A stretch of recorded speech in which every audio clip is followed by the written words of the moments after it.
So that's one thing that I'm kind of criticizing Maresca for, because I don't like not seeing Palmer at his best. Like, straight up, I think we benefit so much off Palmer. If he's going at 10 and it's not working, move the guy around. I don't think that's a solution personally. But Rodri as the leader, the guy that's gonna take control of games, him not being there is huge. And Real Madrid and Man City, respectively, without Kroos and Rodri, are like night and day now. Right. It only like adds to their credibility. And if anything, now you can for sure say that Rodri was the most important player for any team in the world. Maybe that's the reason why he ends up getting a Ballon d'Or. Right. I see this kid and I see shades of Messi. Believe it or not. Like, it's take the alien things he says, bro. But like, I'm talking about. What has he done to even? You guys let me land. You guys see what we have to deal with? Scoring 2 goals against Leicester. That's not why. Let me Bro, land. he said Victor Gyökeres is the best striker in the world right now. You guys are more than likely getting Victor Gyökeres.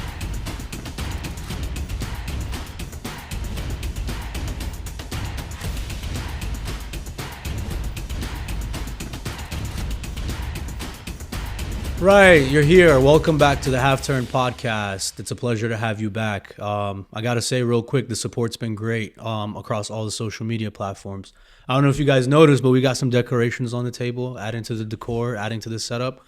But we're not done yet. There's a little spot up on that wall, and it's time for our first giveaway.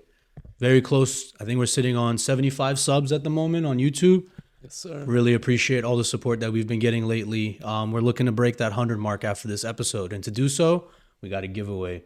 Ooh. All right. Drum roll, please. Right. To be qualified for this giveaway, we'll be doing a raffle. If you're following the YouTube channel, the Instagram, the TikTok, and the Twitter, those are each opportunities for you to enter into the raffle.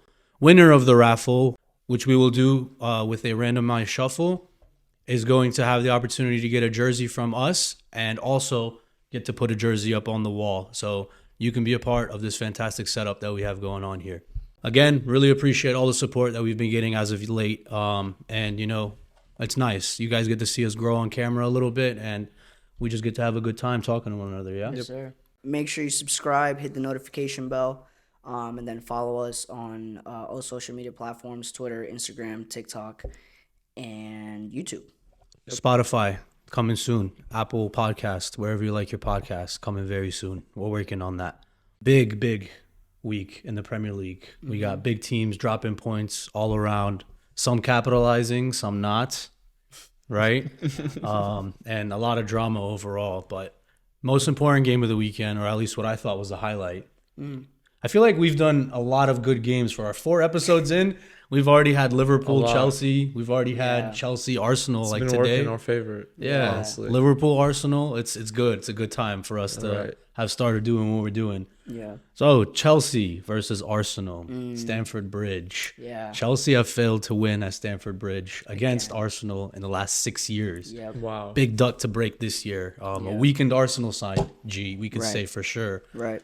Considering they lost midweek to Inter and they haven't been on a good run of form, but they turned up to Chelsea today, and there was a few surprises in the lineup, Right. particularly with Odegaard. So I was yeah. wondering, what were your feelings before the game? How were you preparing for the opportunity to play these guys? Well, honestly, it was really interesting, like the lead up to it in terms of the lineups, because I feel like both managers were kind of trying to play mind games. A little bit, With the Maresca with the Palmer injury, saying he hadn't trained a day at all. Yeah, I think that was Leche that gave him that injury too. Yep. You were asking where was Leche if you podcasted. When I found that out, I was really mad. I was texting Lawa, making sure he knew I was gonna give him stick for it. Yeah. But no, in terms of Chelsea's lineup, I don't think there was a lot of surprises. I would say I didn't like see Madueke start again. Yeah.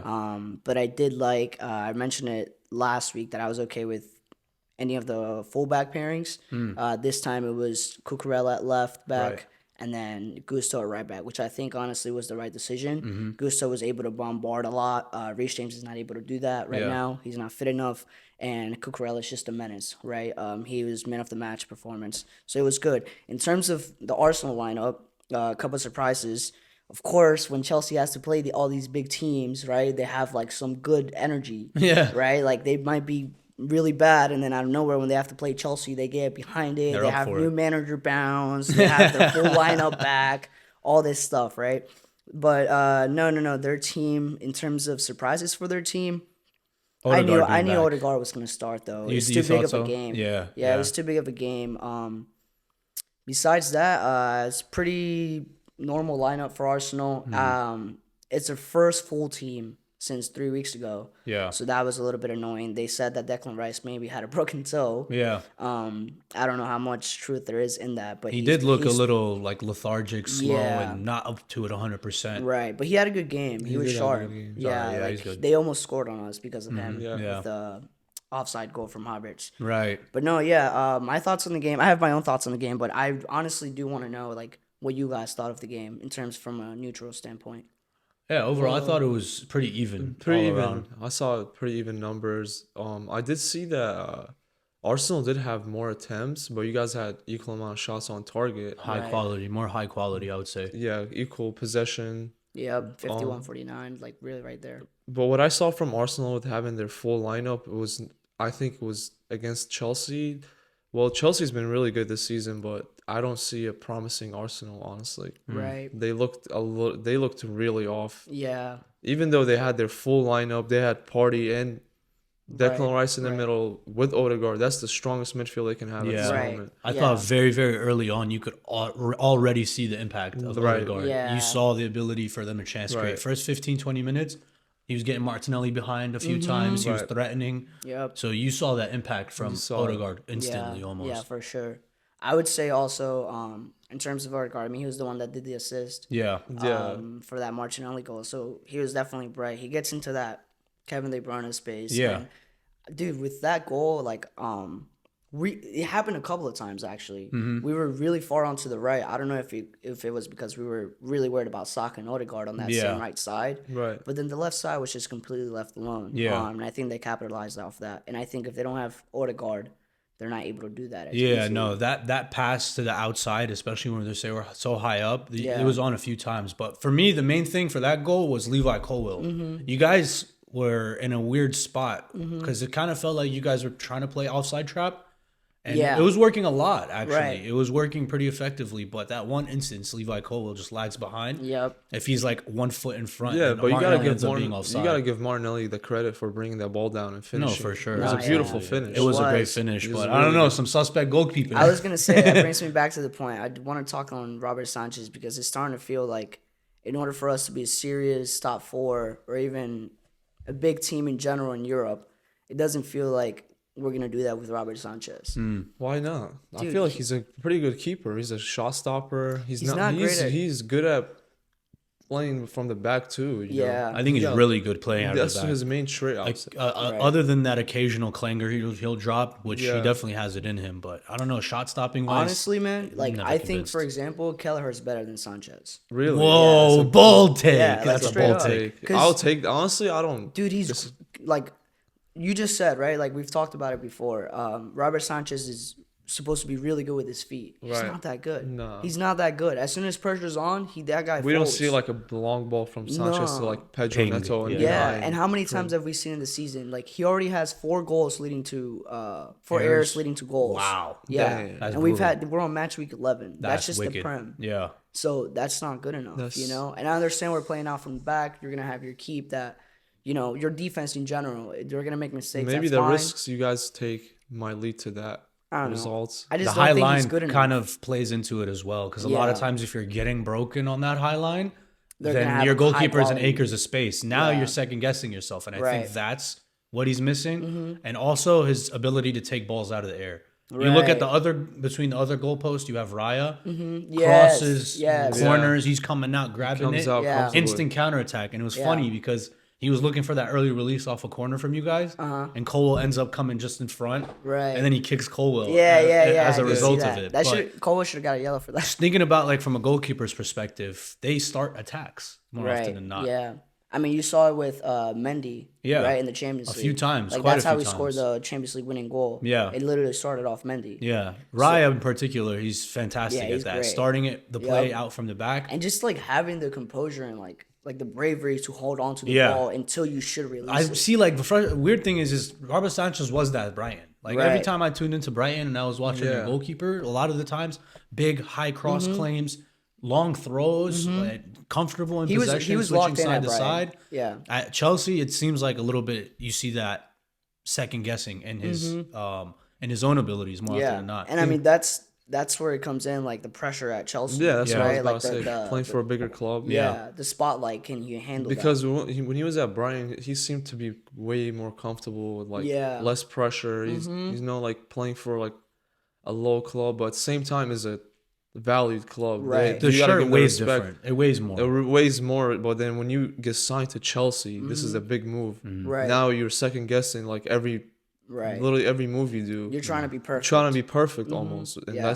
that's hard. But sometimes when hard. you don't have that on you, I feel like it's easier and the game comes to you easier. Absolutely. Yeah, and I mean, I would even say like the shot stopping aspect. Yeah. There was two of Liverpool, two Arsenal shots that they had, and literally looked like he blocked a FIFA. Like if it was like a goalkeeper from FIFA blocking the shot, Right. he didn't even block it. He like the ball hit him. Yeah, it was kind of in the He's way. literally coming and he's like he gets hit and then he reacts. Right. Like, I don't know. It's just all around. I don't think he's good enough. Like if I was gonna give him a rating for this season, honestly, I'd probably give him a 5 or a 6, and I just don't think that's good enough. I remember we for had a top conversations club. in the summer. Maresca came in and we were like, "Oh, who is this guy?" And immediately my first thought in my mind was, "You guys need a goalkeeper, Right. Because he needs somebody that's comfortable playing out of the back." But and that's- I really thought he was that. I genuinely Right. did. Yeah. And I thought he was okay with the shot stopping. He's massive, by the way. Isn't he like is. 6'6"? Yeah, he's huge. 6'7" or something? He's usually decent at claiming, but like on I see him big punch. games, I see him punch on all the big time. games like today. He Yeah. folds, bro. Yeah, no, like I'm not. He needs to be. There was that exact chance that you're talking about. Yeah.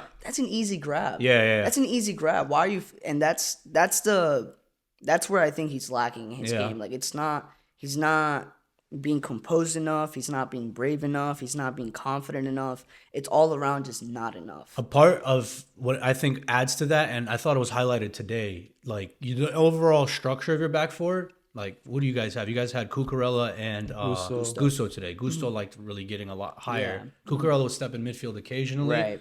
But I look at those two center backs, and to me, Cole and Fofana kind of have a similar profile. Right. They're Yeah. both sweepers. Like, they both like to cover and then sweep up the trash more Yeah. often than not. Fofana- As a goalkeeper, it's weird. Right. You find yourself in a Yeah. weird situation. Yeah, it's These like- guys want to drop more often now, both of them, and you're expected to come out and rush your goal. Right. And also, like, when it comes to, like, your team being in trouble, you don't have that one guy. Like, Arsenal has Gabriel. You know, Yeah. you guys have Yeah. Konate. Right, You yeah. have Liche. You don't have that one guy that's just going to impose himself. And they're not cemented either. Like, Right. both of them. Like, Cole played a lot last season, but I think there was a lot left to be desired. No, he didn't play that much because he was injured, remember? He More was often, injured like, a lot. you would think he's the most solidified He within is. your Yeah, for center sure. back He selection. definitely is. And I think he's the best out of all of our defenders in terms of defending. We touched on it like maybe 2 episodes ago, and that box defending, and I thought that was highlighted again, especially Yes. with that offside. Yeah, and honestly, trap they like were trying to I'm play. used to seeing Chelsea do better with that.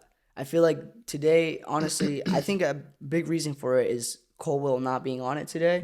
But usually our box defending is really good. His Today ball was playing not ability there. is actually so good. It is, I see but- Levi Colwell genuinely, and I'm like, he has the potential to go to the likes of Rio. Right. But he needs to have that defensive side of his game locked. Yeah, I don't yeah. see him going up for aerial duels as much as I like for him to Right, see, you know? right. I'm a big fan of him personally. I would take him at Man United. He if you seems offered. to be the type of player that if he's gonna like commit himself to a tackle or a challenge or Yeah. anything like that, he wants to do it big, and that usually like costs him. He seems like a nice guy. He needs like somebody next to him that's just That's crazy. not a good absolute guy. shit. Yeah. If he has Fofana next to him consistently, I think that will bring the They'll best grow. out of I his. think they're too Yeah. similar. But Like both of them are. But They like Fofana's a sweeping. pretty good defender. But Though. He's Fofana- aggressive. yeah, he's he really is physical. injury prone, but if they keep him consistent and fit, I think Chelsea would have a really I just good think back line. when you think about the great center back partnerships, you always have a sweeper and you have a stopper. Right. I look at these two guys and they both strike me as sweepers. Right. Right. And I think a hard man, someone that's willing to step out of the line,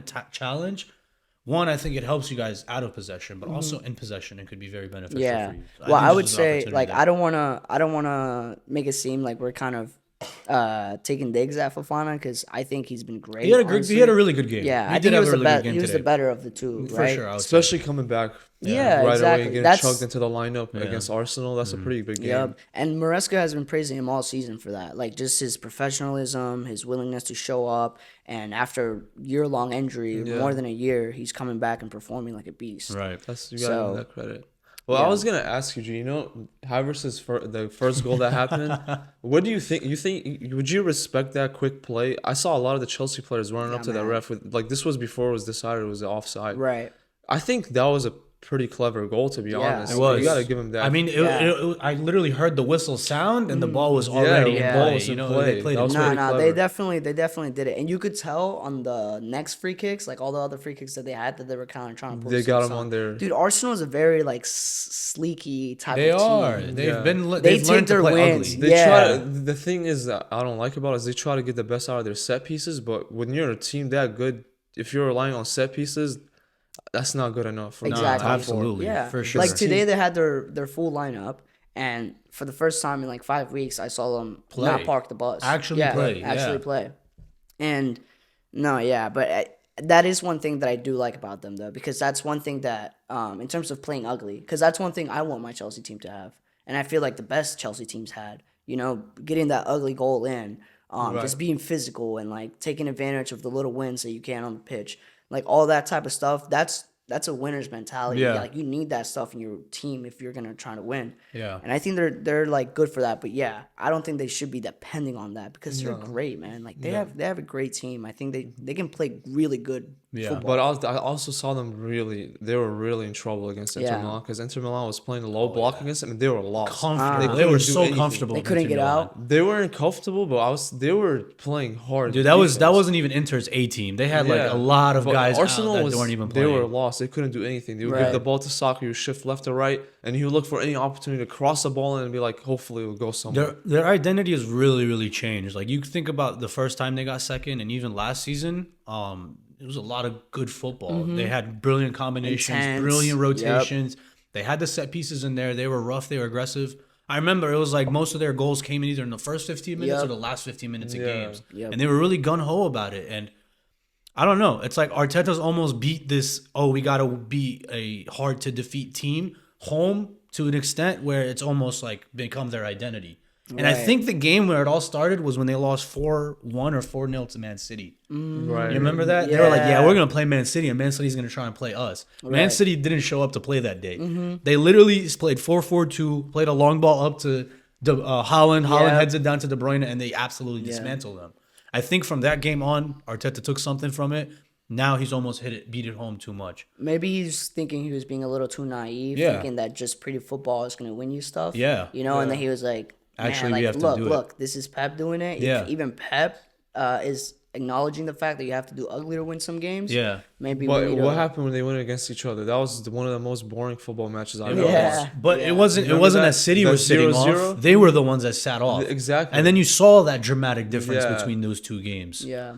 It was really boring to watch. Yeah. Honestly. That was last season. I remember. Yeah. Pep, one thing that you could credit Pep with extensively is that he came into the league early doors and he had all these small, nimble players. Pep Right. didn't believe in a second ball when he came into the Premier League. But then he recognized, now I need players that are big, physically aggressive, can win challenges in the air, also that can play pretty football. Yep. So that's one thing I think he's looking at from regards to Pep that he's trying to implement into this Right. Arsenal team. And now. I mean, I think honestly, like we need to do more of that because if you look at that Arsenal team, like against Inter, they were kind of bullied physically. They were. They were. So I think if Crying for every challenge, Yeah. like going against the referee and any opportunity they get. you bring that to your team to be able to physically impose yourself on Yeah. them, then you're already coming off like winning in a sense. For sure, yeah. So that's one thing that I feel like we can definitely improve. I don't know. I haven't seen Arsenal play their Not big games in the Champions League. Like they've been really disappointing in the Champions Oh, League. massively. I Right? remember Ruben Almiron's team whooped them Yeah. last season or the season They before. did. That's kind of surprising. You're playing in the Premier League. That's probably tougher than playing Champions mean, League sometimes. They thought they were good in the league, and then they pop out into Europe. They call themselves the pride of London, and then this is how they represent all of England when they go into the Champions League. We all know who the biggest club in London is. Yeah, there was lots of chants of the European Yeah. Cup. What was it? Champions of Europe. You'll never sing that. I heard that early doors in the game. love That seeing riled it. them I up. love seeing it. So Kind of feel for them on that Yeah. aspect. I wanted to ask you guys because I know that for a neutral fan, one of the most exciting things about Chelsea is Cole Palmer, and Third successive big game, and yeah, he's nowhere to be and seen. just not good enough, right? I think I was mentioning it earlier to you guys. First 5 minutes of the game, You see him, he collects the ball right away. We found him quickly. Yeah. Right. And there's a hopeful feeling that I got. It's not gonna be that type of game. He's gonna be on the ball a lot, which means we're gonna win. Yeah. Right? Like right away, that's my feeling. And he has a really good shot, like first 5 minutes. Not bad. Outside the box. It's like 30 yards out. And he forces Raya to make a good save. Yeah, make a good save. Right after that, though, and I mean, I saw Thomas Partey marking him pretty much the Right, whole that's time. what I was about to Blocked say. him You gotta, up. Yeah. It's like Chelsea does want to get him on the ball. Right. They do want to get him on the Yeah. ball. It's just that the opposition team know how to close it down. Yeah. Early, probably earlier than. But how has it been want. so easy? I think there's parallels almost with Odegaard and Palmer. Yeah. Because Odegaard is gets on Arsenal's the chief ball. chance creator. He gets on the Right. ball. a Who's lot. creating chances for Arsenal if it's not Odegaard? People don't. Right. But other Who's teams creating don't chances stop for Odegaard. for Chelsea if it's not Palmer? Right. And now they're just gonna set up block 2 defensive midfielders, one that runs around, follows him. But I wherever feel he like goes. even in other games, like with Arsenal, like you can't just man mark Odegaard and he's out the game. You Right. can't.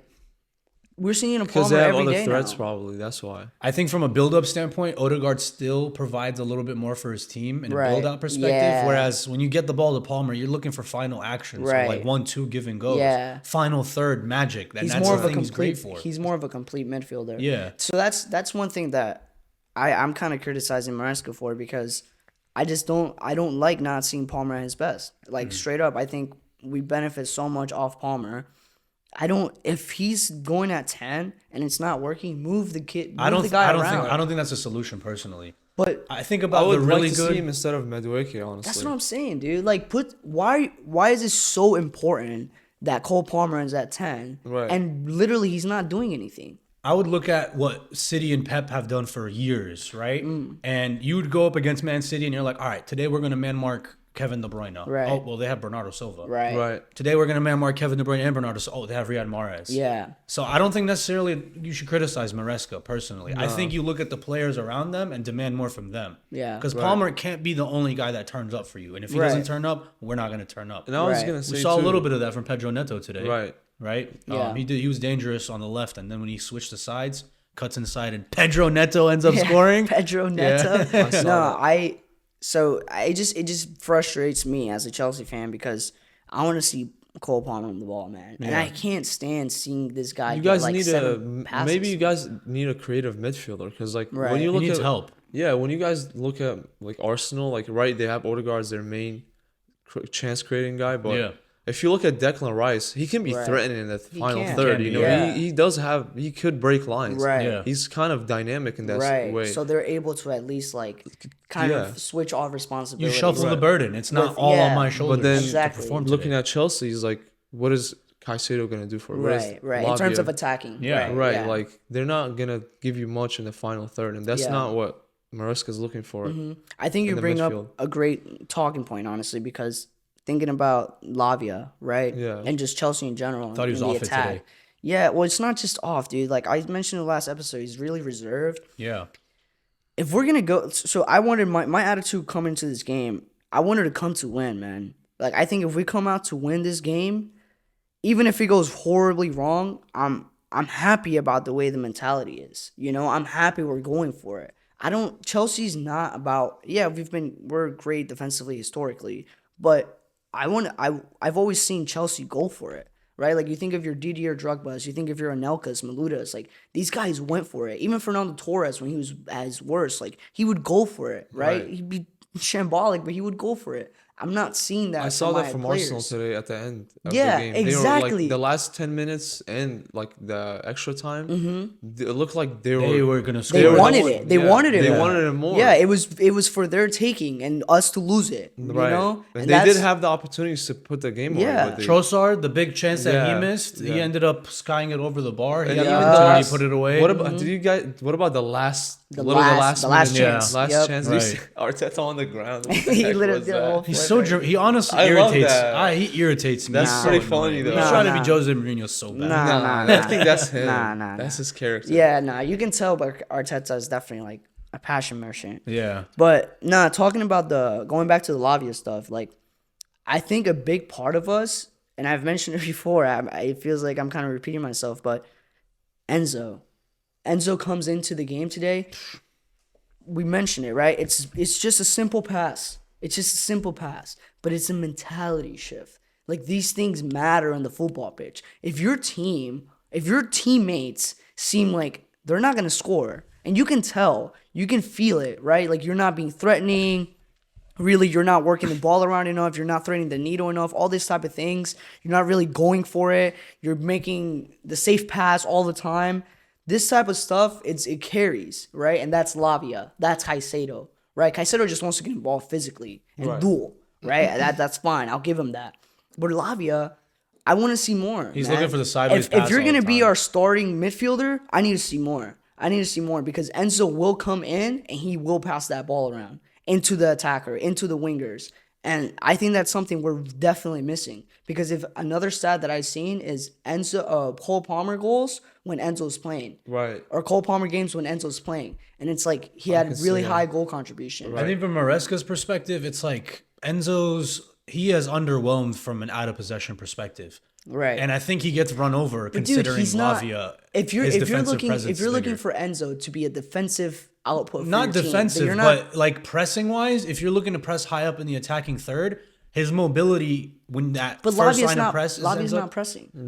No, it's not that they're pressing, but as your forwards are pressing, your midfielders need to come up higher. Right. As soon as that defensive or like the defenders of the opposition break that first line of pressure, Yeah. you're in a big amount of space. You think about with Ten Hag and Casemiro and why he looked terrible. Mm-hmm. You're marking big areas of space now, and you're not mobile. So I think that's a big point in which Enzo has struggled, and that's why in a big game you maybe do want to see a Caicedo and a Lavia. Lavia in possession, I thought was sus. Right. I thought it was easy to press him a lot of the times, and a few of the time, I might have even been for their goal, where he ends up trying to play the pass sideways, and it's an easy interception, and they go on to break. Yeah, just not good enough, man. And he's young, and that's the big thing you have to look at with this Chelsea team, and put an asterisk next to it. I was gonna say maybe it's like Maresca's playing like a psychology tactic on them to get the best out of Enzo. Like that's what managers do sometimes. Yeah. They bench them, they make them look like somebody else took your spot, and slowly build that confidence back up. It's not even about the hunger. They will have better games like that. Right. Because I feel like that's not your like permanent. This season's permanent starting midfielder. Right. It seems very malleable, and it'll change based on merit. Because when Enzo's playing.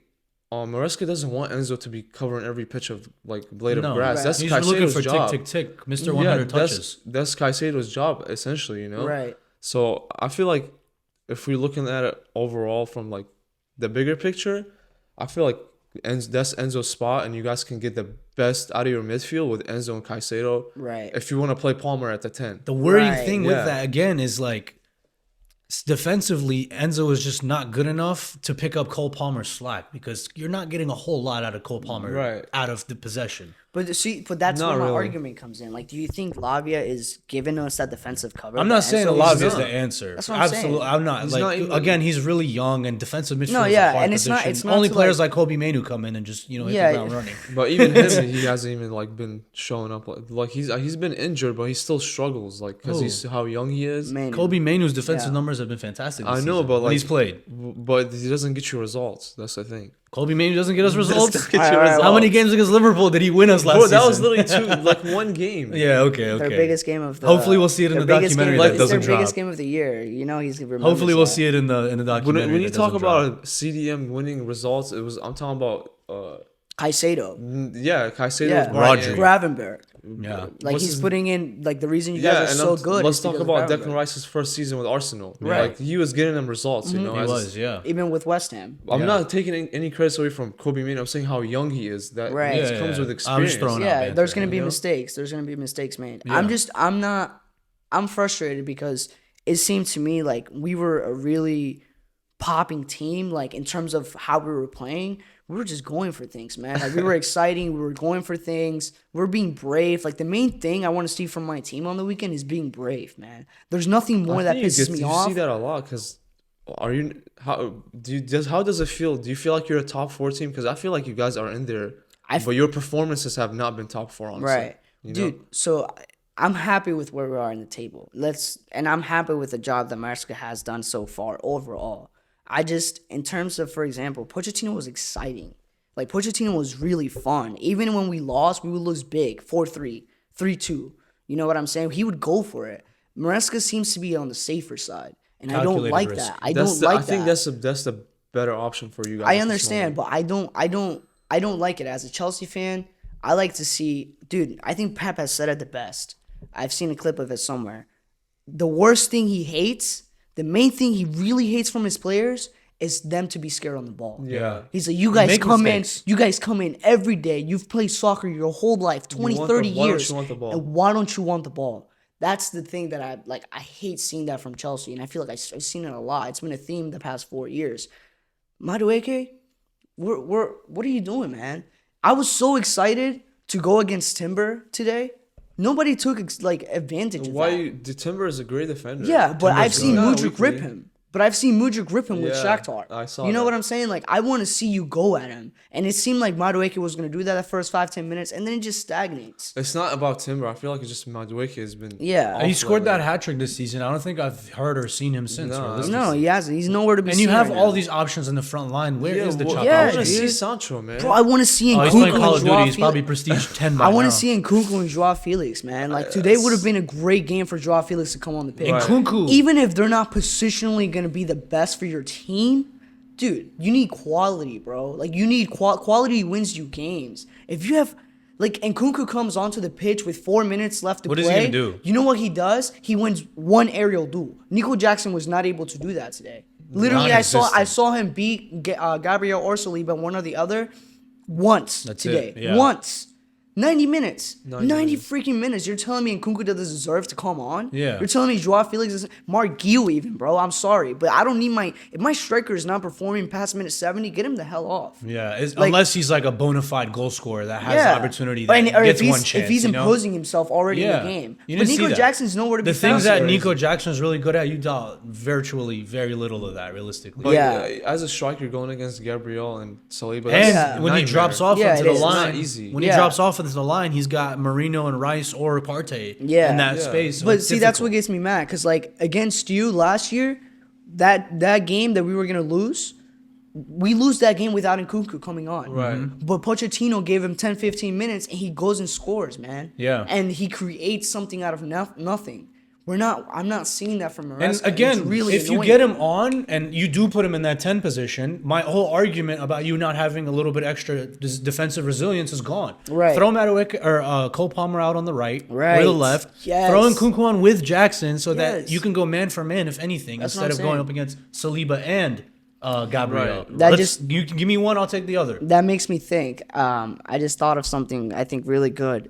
This whole season, well, even before the season, people said Maresca was going to be stubborn. He's a stubborn manager, likes to Right. play one style of football. That's Yeah. it. I haven't seen that in his play style. Yeah. But now that I'm thinking about it, the one thing that I am seeing, he's being really stubborn with Palmer Yeah. and Yeah. Nico.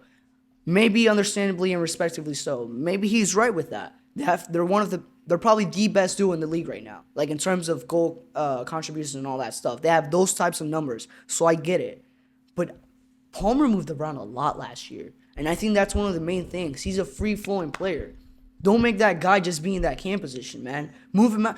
If you see Madueke is not performing, why is it so hard to drop him, put Cole Palmer on the right, or even Neto on the right? That's what I wanted initially. Put Neto on the right, put Palmer on the left if you want. It doesn't matter. He can play But you there. got options and then on the play left. someone who can interchange with him in that cam position. Joao Felix.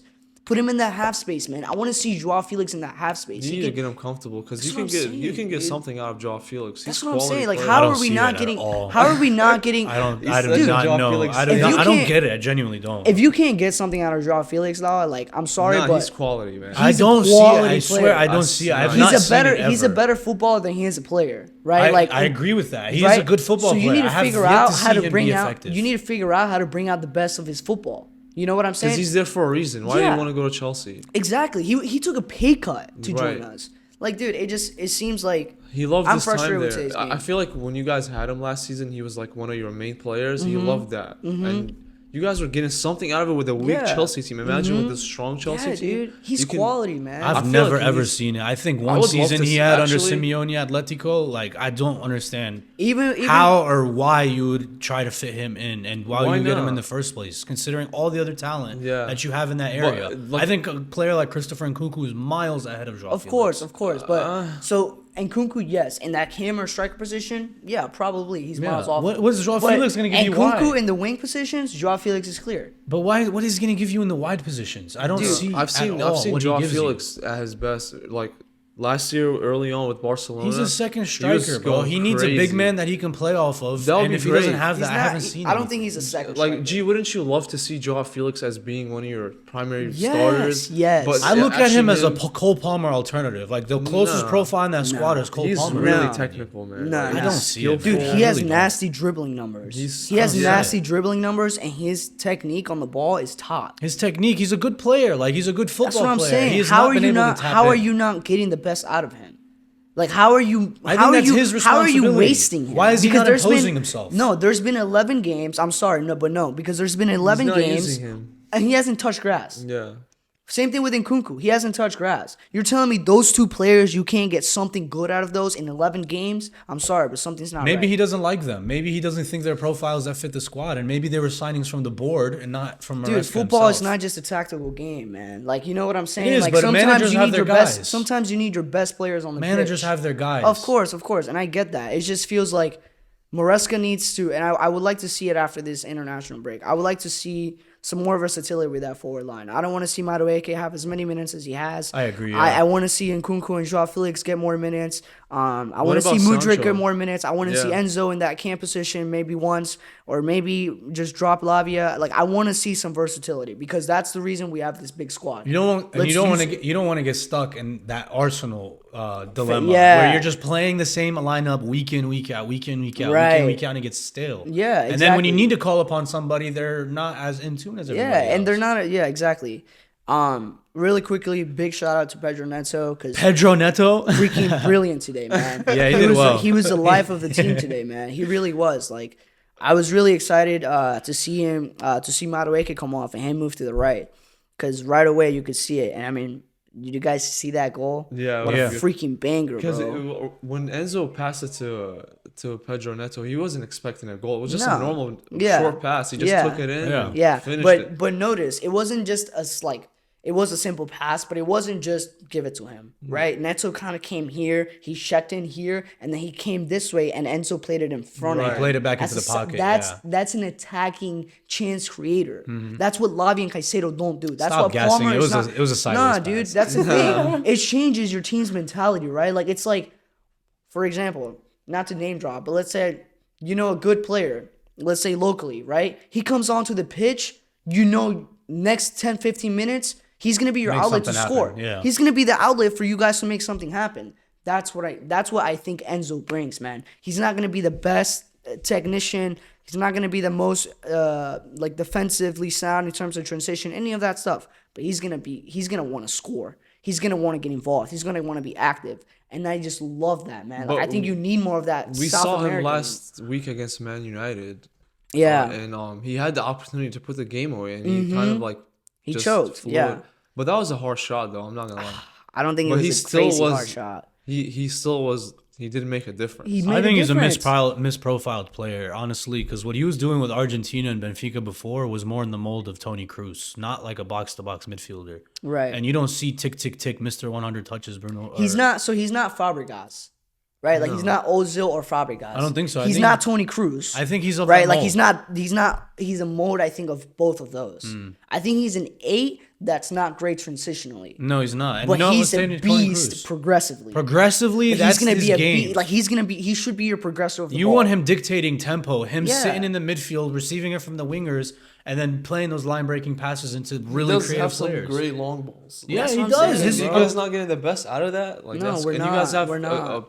players the likes of Pedro Neto and Madueke. I think they're Yes. great in behind Pump players. them up. The change, one of the major changes that Scaloni, the Argentine coach did in the World Cup, Lionel Scaloni. yeah, was when Enzo came in, he was deep lying. He was able to help progress the ball out of build-up, and then he would go higher up the pitch Yeah. to again just take the ball and shift the side, Shift and then be dangerous when the opportunity calls. I've seen none of that when he's been at Chelsea, Yeah. and maybe early doors. I mean, let's not be completely harsh Right, about right. it. We Right. see a little bit of that. It's really weird. goes. Like it's like he's susceptible to defensiveness and the defensive transitions, and he's not providing He's- enough in possession. He's an Not emotion. yet. He's an emotional football player. Yeah. He plays riding his emotions. Yeah. Which honestly, like as a Chelsea and football fan, I love that. I Man. think Like, it's been to a detriment of his sometimes. It is. He needs It's to be a little bit more It's mature. kind of like that Colwell. What happened to Colwell Has to be a little bit more Kind of mature. lose your head a little bit. A good sound team is going to take advantage of that. That's what you guys are missing. You guys are missing we really are. experience. We are. You're We missing are. the guys that have won and can come into a dressing room, and every time you win, it feels comfortable. Yeah. Another day at the office. Thiago Silva. Yeah, I mean, not maybe it's forget- worth it going into the market and getting a little bit of an older midfielder. Real Madrid, you said midfielder, but like Real Madrid, right? Like just to keep it in perspective, I don't know how real this is, but they were saying that because Militao's injury, Yeah. they Ramos. might be looking at Ramos, Yeah. right? But like that type of stuff, why does that make sense? Even if Ramos is not going to play all those games, even if he's only going to be there a year, why does that make sense? Yeah. Because you're bringing a winner. Yeah. Right? You're bringing someone that knows how to win. We don't have that. Even on a far lower scale, I mean, like, I'm not comparing Ramos and Johnny Evans, okay? But Johnny Evans provides you that in the dressing room. You don't see that on the Yeah. field, but when he comes onto the field, a lot of what he's doing is organization, communication. It's not about how good is he defending or how Right. good he is playing out of the back. Yeah. But you can see his impact in the dressing room, and I think guys like Lenny Yoro have already come out and talked Right. about how much he's helped him get integrated into the squad. Our most senior player, the most senior type of player, the oldest one, Yeah. Adebayo. He's 27. Right. Adebayo. Yeah. Who's winners? That's in our your team? senior. That's our senior like Yeah, representative. you need that experience, and I don't think you can go to the next stage Enzo's without it. pretty young still. Yeah. He's only 24. And Yeah. like still, like who's won in that team? Yeah. Who's a winner I in mean, that team? Enzo's Right. a winner. He's won The every World Enzo's a Cup. He's won the winner. World and Cup. with his former Argentinian team. Yeah, he did as well there. But then again, you're coming to the With Premier League Benfica, week in, he week didn't out. do bad either. Cole Who Palmer's else the do you winner. have? Cole Palmer's the winner. Yeah, but are you instrumental in those City wins more often than not? Yeah, You but know I what think mean? that's Yeah, but that's just already, because Palmer of already wins. got like 2 Premier Leagues under his belt. Yeah, but it's not like he's in the dressing room, on the training field, on he's- the pitch, for, always commanding For that. example, like he won them the Community Shield. I know that's a Community Shield, but like that's a big game. Yeah. You know, he had the spotlight. And he showed the duck up. Just so. in general, not integral in his team though. Yeah. You know? But I'm just saying, like in terms of like people that know how to win. You know. Yeah. But so I did want to touch on because that's the man of the match. Cucurella. Who's you can probably argue that with a couple of other players. You think so? Honorable mention Caicedo for sure. Yeah, he did well. I would say Martinelli also had a really good game. Gusto was good before I he would got say taken off, I thought. Odegaard had a great game. Yeah. So there's a couple of mentions in there, but the one mention that is definitely not there is freaking Saka. Yeah, Right? he was locked up He had today. 80 minutes. I saw a bunch of posts about it. 80 minutes, 0 dribbles completed, 0 chances created, 0 whatever. Yeah. Right? So I was really happy to see that because I have always believed that Cucurella is a top defender. I've always believed that he's a professional in terms of what he brings to the squad, and I'm really happy to see him, you know, get that sort of performance in him because he's a top player, man, and like he had a great Euros campaign and Locked up he's- Saka in the final of the Euros and today. exactly, Actually. and he's a player that like people are quick to hate on. You know, and he's easy to hate on, and I get it. He's very I punchable. love him as a soccer fan, and just like him as a Chelsea player. But yeah, huge shout out to him because he killed it.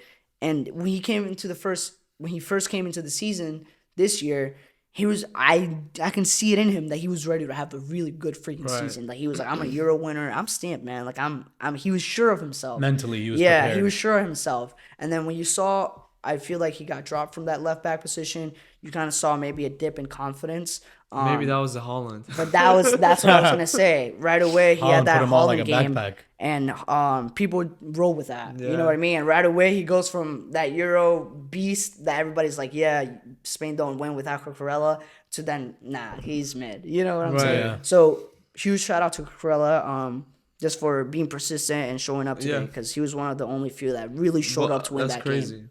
Because sometimes when defenders get scored on, they don't get on the spotlight all the time. You know? Exactly. But another thing about Saka, I think, is getting to that time where there's so much physical demand from him.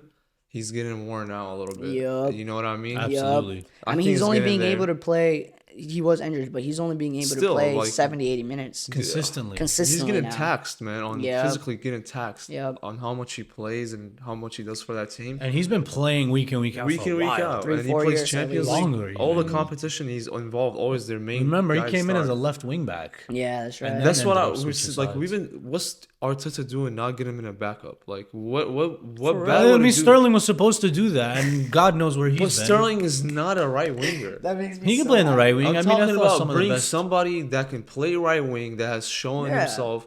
All right, I'm gonna be Saka's backup, but like I'm still involved in the Arsenal team and I still have a chance to play. And I Right. still have a chance to. Shout out Anthony maybe. Oh my God, I would love it. I am here for it. Anthony, Arsenal. Oh, really quickly. Reece Nelson. Rumors are coming out Reece now. Nelson, he was a great player. He went to Fulham and look at him yeah, now. he's killing it. Rumors are coming out about Stop. That's Man not real. United flirting with Christopher Nkunku. Oh, I thought you were gonna say Chelsea trying to get Anthony. Oh no, that too though. Yeah, I see that. Hey man, I'll got you a really good deal. I promise. You know what? If Nkunku's not gonna be playing for Chelsea, then he needs to go to another club because I'd he's take him too on good a of a steal. player. That's crazy. I would though. not like You to guys see him spent at big money United. on him. I would love to. He'd be nasty at Liverpool. He was low-key. such a Liverpool player. would RB Leipzig players just seem to perform for Liverpool. German It's that football. transition. Like, Yeah. yeah, that type of love- football that benefits the crap out I of would him. love to see- big, massive opportunity that Arsenal missed out on this Yeah. weekend. Considering City end up losing points and Liverpool go 5 points clear, That's what they I was lose gonna it. say, They yeah. don't have the opportunity. Yeah, or they don't 'cause lose we it. said it. We said Arsenal's gonna come out. They're gonna play like it's a final. 'cause Yeah, 2 points dropped. That's 2 points dropped again from Yeah. Arsenal. And is it? Are they done? Do you think they're completely out of the title race? No, the it's been really tight because like the point difference is crazy from Yeah. like It is. 14th to top 4 is like 3 points. Absolutely. Yeah, you But said if it you yourself. look at it- You said it yourself. You're 4 points away from us. Yeah, but Yeah. if you think about the That's winners 4 of the points away from Prem, Chelsea- the Arsenal, too. separation between the winners is I don't know like about 3 to winners. 5 points realistically. Yeah. But And those okay. are easy points to pick up now, especially with City Yes. down, Yeah, yeah. beaten and battered. That's when you want you to- have to capitalize on Yeah. those opportunities. I mean that. I think That's the a question huge is game, though. how high is going to be the winners tally, the winners points. It's not this gonna be year. the way it's It's been. not going to be 80. I think 85 points plus. can get you the No. title this season. Right. 85 is the I think achievement. So talking then- about huge opportunities. I feel like if Arsenal were on a good streak, if they've performed the last couple of weeks, I think a tie for Arsenal against Chelsea at Stamford Bridge would have been a dub. In isolation, it's a good result, but You know, considering they don't considering beat how bad Liverpool they've been. and the other results that they're not Yeah. picking up, it looks So, like a yeah, bad result that's now. what I'm 2 saying. And points drop. considering we go into the international break, I know it's 11 game weeks in. Yeah. But it's like we're on top of them. Yes. That hasn't happened since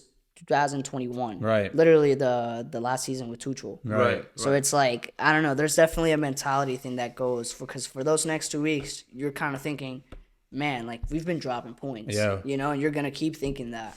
Final international break before March. Thank God I can't stand international breaks. So Maybe it's coming out of good Liverpool time. are the real winners of this game, by the way. Absolutely. Right. United too, I would say. Considering Yeah, we're only that's 4 true. points off third place now. Sure. We're supposed to be doom and gloom, and we're only 4 points off mighty Arsenal. I mean, talking about not taking your opportunities. Yeah. Man United have missed out on a lot of opportunities to be Oh, yeah. higher on the table. No, this season. absolutely, for sure. Well, that's but, the we're only going to topic. piece it together. We can touch on that a little bit further on. A cheeky little plug. If you want to hear a little bit more about Chelsea from Guillermo and our good friend of the podcast, Pablo, head over. We'll add the link in the description for the podcast, Two Blues in a Pod. 2 Blues in a pod. We have quite a following, I see, from London and Chelsea, looking Yeah. at the analytics. So if you want to hear a little bit more from those guys, well, be sure to check out the description below. Transition from title pretenders and Arsenal to the league leaders and Liverpool. Whoa. Yeah, big transition that, pretenders to people who actually challenge on a I like consistent it. basis. I like it. Liverpool versus Villa. It looked like a very interesting game on paper, but I would say from a neutral's perspective, it didn't live up to the expectation I had in my head at Right. least. Yeah, What I was do you expecting more of a Challenge. like just a really transitional game, like really open game, Mm-hmm. Yeah. going for it. Kind of the games Villa and even Liverpool are known for. I think all three of us, we watched the game and kind of described it as boring a little bit. A little say, bit, right? Because we went. The first episode we had was Chelsea versus Liverpool, Liverpool, and we talked about how Slot likes to play after he takes the lead. right? He loves talk. He loves just slowing the game down and making the opposition just frustrated. Yeah. With his slow game, it's boring to watch. Like I obviously was saying, like, yeah, this game is kind of boring to watch, but like he's doing everything he can to just get the result and get over Right. the Yeah. line. Yeah, I mean, Comfortably. you said it last episode, businessman. Yeah, he's Right. more of like I'm here to get the job done. Yeah, But I see what Klopp did is still left. It's still there. What the Right. players do, how they're Yeah. so used to that counterattack, uh-huh. and they don't fail to like Capitalize. on them. No, Exactly. you guys are ruthless in attacking Yeah, transition. because I when think you saw the first goal, yeah. that was a club goal. Yeah. like Right. just Villa really played into your hands. Like ever since Emery's been in, they've been playing this high line like nobody's business. Right. And even on corners and set pieces, like they were leaving only a few guys that's back. true. That was really risky Quick, fast, against a blistering fast breaking counterattack. team. I think that was a little bit naive personally from Villa's standpoint, but Right. with regards to you guys had the opportunities, 2 quick breaks, Mo Salah behind both of them. You saw there was one with Darwin Núñez as well. Yeah. It was from a corner again.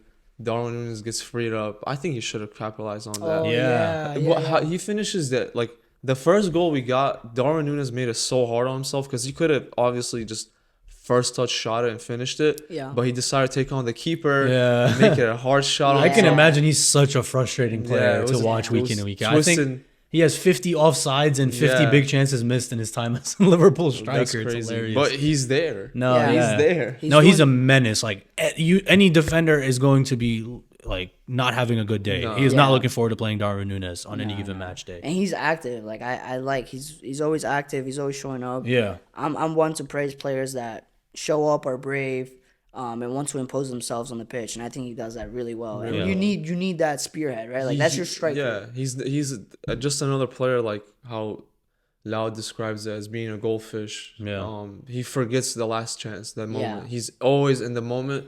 He's always ready for the next one. Doesn't Yeah. like get down. You gotta appreciate it, man. Honestly, No. gotta appreciate it. One thing in particular with regards to you guys, Arne Slot has come into the Premier League, and statistics show Yeah. that he has had the best start for a Premier League manager. Yeah, that's ever. crazy. You guys He have broke had the one record. loss. I don't know how many draws, but you guys are One just loss, churning these wins out one week in and week draw, out. 2 draws. Find yourself 5 points up at the top of the table. You know, challengers and City and pretenders and Arsenal losing points week in and week out. Actually, one draw, right? Because I thought we'd draw Chelsea, but we beat y'all No, you 2-1. guys beat us. Yeah, that's right. Who'd you guys draw? Arsenal away. That's right. Yeah, and that's a So that's a the result. That's a Yeah, great that's result a great for result, you guys. honestly. Yeah. And with the upcoming fixtures we have, it's gonna get tough after Yeah. the international But break. you've built that momentum up until this point. Right. So now it's about, can we go in, come back, I don't like routine business international breaks. It kind of kills momentums, and a little bit. sometimes you get players injured. I hope this not gonna be the case this time because we're Right. on a really good run. And every time we go on, like for example, last season we were killing it. We were number 1 That's for right. a couple months, and then Yeah. after we go on international break, Mo Salah Yup. gets injured. We go through injury crisis. Yup. Our season kind of like went That's down. true. That's probably one of the more vulnerable times of the season, right? Like Right. right when Salah goes to AFCON and all that stuff. It's risky. Yeah. And usually too, like when you're playing well, like when your team's playing well, Right. that's where all the international countries are gonna call your players because they're Right. the most informed. So that does kind of play like against you as well. Sometimes it plays a favor for some teams. They get a good moment because teams like, let's say maybe Man United, maybe they're gonna get a good right. Boost. Yeah. from this international break. Right. For sure. Most definitely. Yeah. It kills momentums. Yeah. It kills momentum. Yeah, and sometimes. it gives teams that are maybe in turmoil, kind of like Arsenal before last week, maybe United, right? City. It gives them time to adjust, right? To just come back. take your head off the league and then correct maybe what's been feels going like wrong. a fresh start in a way. Right, exactly. I'm hoping you guys don't take the pedal Nah, off the gas, honestly, because it seems you guys seem legit, really, really legit. I hope this to year. capitulate and burn to the ground. That's what I hope. That's not. Nah, if happening. anyone's gonna win it this year, I hope it's Liverpool for sure. For Yeah, me, at I'll be least. ready. I have my own mechanism set up to deflect Coping if that mechanisms. comes out. Yeah, no, I'm that would ready be for it. amazing, especially if it's Salah's last season. and Yeah. Yeah. Van Dijk contract. That's one guy that I did want to talk about the Liverpool game because, man, like I feel like we're talking about him every week now. Yeah, I was telling you always guys, there. he's not a striker. He seems to have the best hold-up play. Right, like one of the dude. best hold-up plays Strong I've player. ever seen, straight up. He's There's always in so the many gym. times I see you guys throw that ball all the way up there to Salah, long ball, right? Like those balls are hard to control. Especially with pressure on your back and he turns, gets it comfortable. Yeah. Gives him You can't push him. He has a small demeanor, but you will not push that guy off of the ball. He is fit. And he'll turn you too if you put a foot in wrong. Like so, and he's gone. Yeah, and one thing I like about him still is like sometimes players at that age they lose that when they have open space, that sprinting into it. Oh, he has it. Salah still has it. He's done well over the last few years to keep himself in shape. Yeah, he's a freaking sure. beast, man. I love in terms of like he his takes fitness. advantage. Dribbling wise, it's so funny. I see idiots online saying that he's not and what has not ever been a great dribbler. The way he shows you the ball, every single fullback is scared to put a foot in because the moment you step plant, Mo Salah is gone and you will not see him again. No. Probably putting in the back. He's not of a fancy dribbler, but he's insanely progressive. And threatening on the ball. Like if he gets past you, you're scared. Like you're running for your life. The thing is the way he uses his body. It's like if you want to take the ball off of me, it's like you gotta body me. You mentioned it, and I was surprised to hear it. He's a futsal player. Yeah, he played futsal before becoming a professional. Yeah, that was surprising to hear. I didn't know that. Yeah, but you see those elements in his game, like that hold up play, tight, congested, the ball roll, the switch the side for the leg. Yeah, that's a futsal player. You know, also like his weak shot, I don't think is as bad as. No, his weak shot has improved a lot. Like. The crazy goal he scored on Spurs and Man City, those were dude. I think he's going for a Ballon d'Or charge. I mean, let's see what turns out for Liverpool and whatnot. So underrated in terms of Ballon d'Or. I think how does he miss top 10? If you take Messi and Ronaldo out of the situation, I don't think I've seen a winger with this level of production. We're 10 games into the season, and he has 20 goal and assists across all competitions. That's nuts. 19 games across all competitions, 20 goals and assists. And even in the Prem, in 11 games, he has 8 goals and like 6 assists. And that's crazy. Slot kind of touched on it after the game. Like our attacking numbers are really good across the front line, but Mo Salah is that guy. And you don't see that enough with these top Premier League sides, or at least these guys that are trying to come into the conversation. You don't have that guy that you are already, before you step into the pitch, 1-0 up with. Right. Holland, you have it. Right. Salah, you have it. United, Chelsea, not quite. We don't have that guy just had it yet. last year. Don't have it this year. Yeah, Arsenal don't have that guy. It's a big plus for them to have Salah and playing to get that contract. I think that's what he's really aiming for. I feel like that's what's boosting him up. But I hope if I'm Liverpool, man, I'm giving Mo Salah his contract at least for the next 2 years. I don't see a drop from his level. Well, even if he drops, like. He's maybe you don't tell him like, all right, you're gonna be the main guy, right? Like you're just gonna be a key part. You're gonna be a key part because he's still gonna be a key part. That transition is gonna be crucial to transition, right? Like it almost would be a good one to bring somebody in and bed him in so that he's ready to take that. Maybe Lucho Diaz is that. But then again, like you're gonna need somebody on the other side that is going to be consistent. You're right. Because you can't put the pressure on all that. Yeah, you guys did well with Mane and Luis Diaz. Right. So that was great. Hopefully you guys do that well with Salah. That's true. But then at the end of the day, like you don't see a lot of players in the Premier League now, like Mo Salah, where they're week in, week out, consistently bringing you ridiculous numbers, and you can rely on. I can't wait till he's gone. The only players I can think of is this. What I'm saying is Mo Salah is like so hard to find. Yep. And it's gonna be really difficult not giving a player like that that's providing for your team week in, week out, not giving him a contract. In terms of like being there for your team, that's a massive loss for your badge. You know the least amount of goals he scored in a Premier League season campaign is 19 goals. That's the least. That's the worst he's ever touched with regards to goal scoring numbers. People that having 19 goals sometimes. This is what I hate about the Messi Ronaldo dilemma, because like guys will show up, score 20, 25 goals in a season, be ridiculous. In years past, that's Ballon d'Or level numbers. Yeah. Now you got guys like Salah scoring 30, and we don't even put him in this conversation for Ballon d'Ors. Right. It's ridiculous. They've almost skewed the games with regards to goals and assists. I mean, I really think he has a really good chance, I think, this year. Yeah, honestly, because if you see this year, it was Vinicius and Rodri.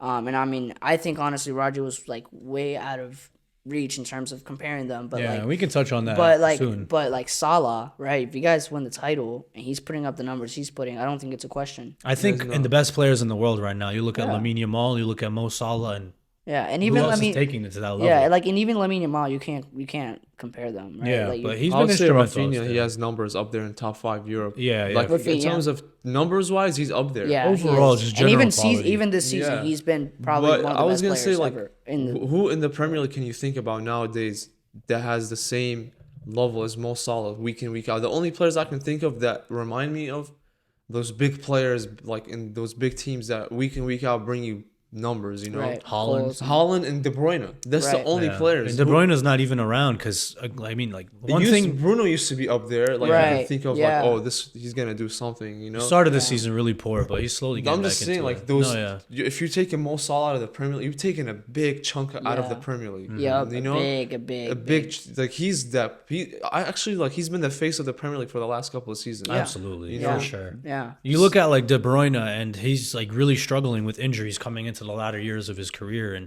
he looked way off it in the Man City game. But we can touch on that in the next segment. It's a testament to Mo Salah's professionalism, Yep. Right. that he's went at the age of 25, 26 and told himself, I'm going to elongate my career, and I'm gonna make sure I get to the 30, 35 comfortably playing at a high quality level. And he's only up that level, talking about Yeah. Really fitness has. wise. Yeah. He really Yes. has. He does not Yeah. look like any slower than he has. He's in so the recent efficient, years. man. Like that's one of the things I really like about That's him. the best way you can. If you He one doesn't word, need- efficiency. He doesn't need more than 3 chances a game. Like if Right. he has 3 chances a game, he's probably gonna score 2 Yeah. of those.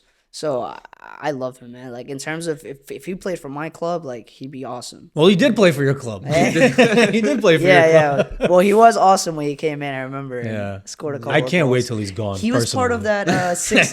He was I'm waiting part for of it. that 6-0 win against Arsenal. Right. And they were Really? 6-1 I remember or something that like he that. scored the last goal. wow. He came in and scored. I was yeah. doing Mourinho's time. Right. Was that the same game he pushed Wenger? I think it was. Yeah, That was yeah. Arsenal's That was- 1000th game. Yeah, that's when he left with like 10 minutes to go of the Yeah, game. He was like, wow. "Game's done. I need to call my wife." Damn, that's crazy, bro. Yeah. But yes, I'm surprised now saying that he can't wait until Mo Salah leaves. I can't wait. I feel like that's gonna bring the Premier League level down by a lot. Just watching it, him one of the big names. He's You know kind what I of mean? what. It's like Ronaldo leaving Man Yeah. United back He's in kind of what 2009. Vini wants to be and is trying to be for Madrid. Yeah. Like in terms of that level I think of caliber. he's- Longevity. He's, Yeah. I would see like Saka filling in that shoes in the next couple of years. Being yeah, that. probably. But Hopefully Palmer. Early in the game, Slot was had to make a substitution. Trent Alexander-Arnold for Connor Bradley. Oh, that's Yeah, right. so Really that- quickly, that- Connor Bradley, I thought, dealt with it very well, and I think he's a I've never quality doubted player him. coming He's out of your literally- academy. Honestly, thinking about it in terms of the Premier League, he is the best. If you put him as a backup player, like if you consider him as a backup player, because that's what he is at Liverpool, Right. he's the best backup you can get. Yeah. in From a the fullback? league, in any aspect of the league.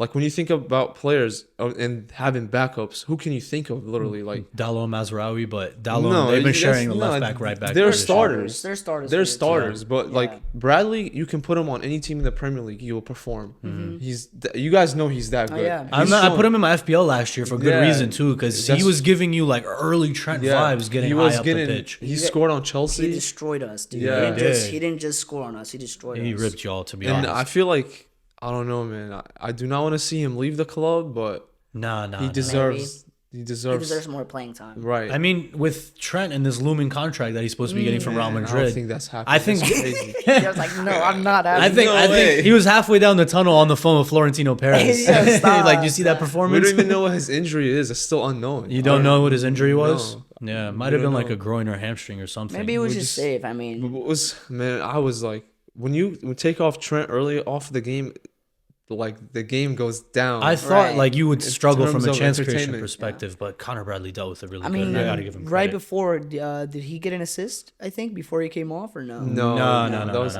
Well, that was Van Dijk who dished the ball out. He didn't Yeah. even look. Oh, okay. He didn't Yeah, even that look. was He just saw quality. the space and he threw the ball in What there. did you think about that potential red card off of Mo Salah that Right. Darwin Nunes came up and ended would- up scoring? Honestly, I would think Bailly got away with that. I think so too. It was Leon Bailey. Or whoever it was. yeah. Yeah, he got away with that. Yeah, that was a bad And tackle. one thing I gotta say is I was so happy to see Mo Salah out sprint Leon Bailey, one of the Quick. fastest players in the Premier League. Yeah, Like they clocked him in last season as Yeah. top 3. he's quality. And then Mo Salah just literally with not comfortably, but Yeah. like you saw, it He was forced to bring him promising. down, and I thought there was something in that, but they never even took it to VAR. But No, I guess because advantage advantage- played a part of it. Maybe if Yeah. that wasn't a goal, they would have ended up hitting back Right. to VAR. Oh, that's right. That's right. Yeah. But yeah, that's definitely a red card. Even It though looked like it to me. it could have been the slightest touches to push him off the ball. And Yeah. it's still a goal opportunity. You know what I mean? Goal scoring I mean, opportunity. he definitely got a yellow at least for it, right? Nothing. Don't think so. Nothing. They didn't I even really get don't think anything. so. Nothing. I remember when it happened. I remember the ref seeing Playing it, right? advantage. And playing Yeah. advantage.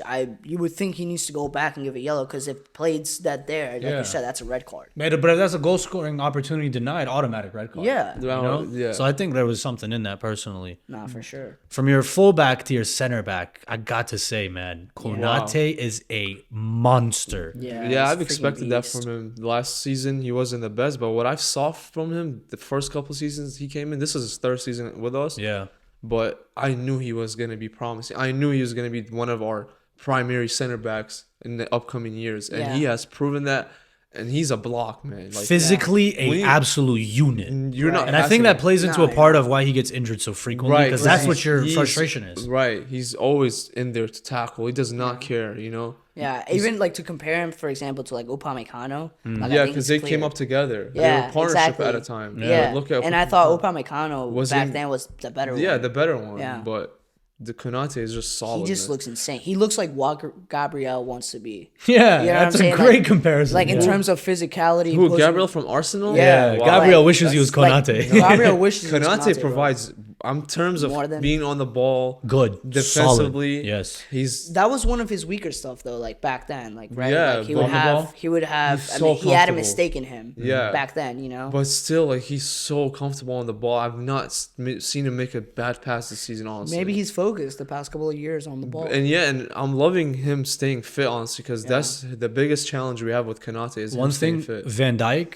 across his What a whole man. entire Liverpool tenure has not had a solidified Right. partner. Yeah. Whether it's Matip, I give it whether to it's Matip, Lovren. Matip more often than not, Matip right? was the guy, man. But He like you was. look at on paper, at least I understand Matip was a really good player, but Matip and Van Dijk, you feel like it's a little bit one-sided. Konate and Van Dijk is Yeah. that's class. that's tough. And Matip and Matip and Van Dijk only played for 4 years. And They again, played a chop and lot. change it's because not- Matip was another Exactly. injury-prone player. And You know? Konate would come in, Upamecano would Matip, come in. he wasn't that injury prone, honestly. He was there. We Yeah. won big with him. After sure. the first 2-3 seasons, he became. Yeah. And he was picked up on a free, so that was good business from you guys early Right, in your from club's tenure. Schalke. Yeah, That yeah. was Dude, that just great reminded business. me. It's totally kind of out of like what we're talking about, but like Fabinho. Yeah. Dude, Wow. he was insane. What Like, he a was one of player. my favorite Liverpool players. My little Of brother that says team, Fabinho's prime is better than Rodri's prime. Really? Yeah. if you Rodri? say that, Conte's prime is better than Rodri's. Oh, I think prime. Conte's better than all of them. All I three, mean, all I- three yeah, of them. for sure. I don't know. Rodri's Yeah, insane, but- Fabinho was really Yeah. well-around player. You can get it. He had an attacking side, Yeah. and defensively he was a CDM. Yeah. That he didn't let anything pass. You know. Who was that other player that was next to Henderson? Henderson. I also like He's Henderson. a lot of people give him stick, but Yeah. He's a better captain than Steven Gerrard. wow. That's crazy. That's take. insane. That's You insane. cannot say that, bro. Nah, You won a Premier League. He He did what Stevie G couldn't do. Still, man, that's That's pretty wild. man, That's that's pretty wild. that's Shook gonna you get you a though. lot of stick. And you guys make sure if you're a Liverpool fan, you know Stevie G. Make sure to give this guy some stick for that. Steven comment. Gerrard is That what was Sky crazy. Sports think Yaya Toure was. But okay. Moving from Fabinho, who was that rock in that central pivot for Liverpool, Gravenberg is, I think, a embodiment of the half turn in itself. Right. He's so silky. So comfortable taking it from the half turn, linking the play, getting it back, shifting it side to side, and again added that defensive presence to his game, which I don't think any of us thought he had Right. in him. He has been, I That's think, what I was about to the say. most improved player in the Premier League. He puts in a shift defensively. Like We were honestly, shocked very early on. He so like, puts in tackles, Yeah. wins the ball back. There was one point early in the game that Villa got the ball. I forgot who it was, but it was on the left side. Rodgers. And then Rogers. Rogers. And Rogers was about to shoot, and it was a really threatening Right. chance. I saw and that. out of nowhere, Gravenberg comes, blocks the shots with a slide tackle. These And spots, you're just like, you see that, and you're like, yeah, Yeah, like, he's promising. Yeah. He doesn't. His only backup is Endo, and I cannot imagine what our team would look like without Gravenberg so far up to the season. Yeah. I hope we can look good without him. You know, because Yeah. that's what we want. You think about the profiles that Klopp had in Fabinho and wanted in Caicedo and Lavia, Yeah. and Slot came in and he really pushed hard for Zubamendi. You guys didn't end up Right. getting him, and it's like you guys had that waiting in the, like, that's a lot of credit to be put towards Slot. for getting that out of somebody like Gravenberch. Because Right. at Liverpool, he was dead and gone. Like, Yeah. fans did not see him. If anything, they saw him as like a box-to-box industrious midfielder. Right. Never, ever as a number 6.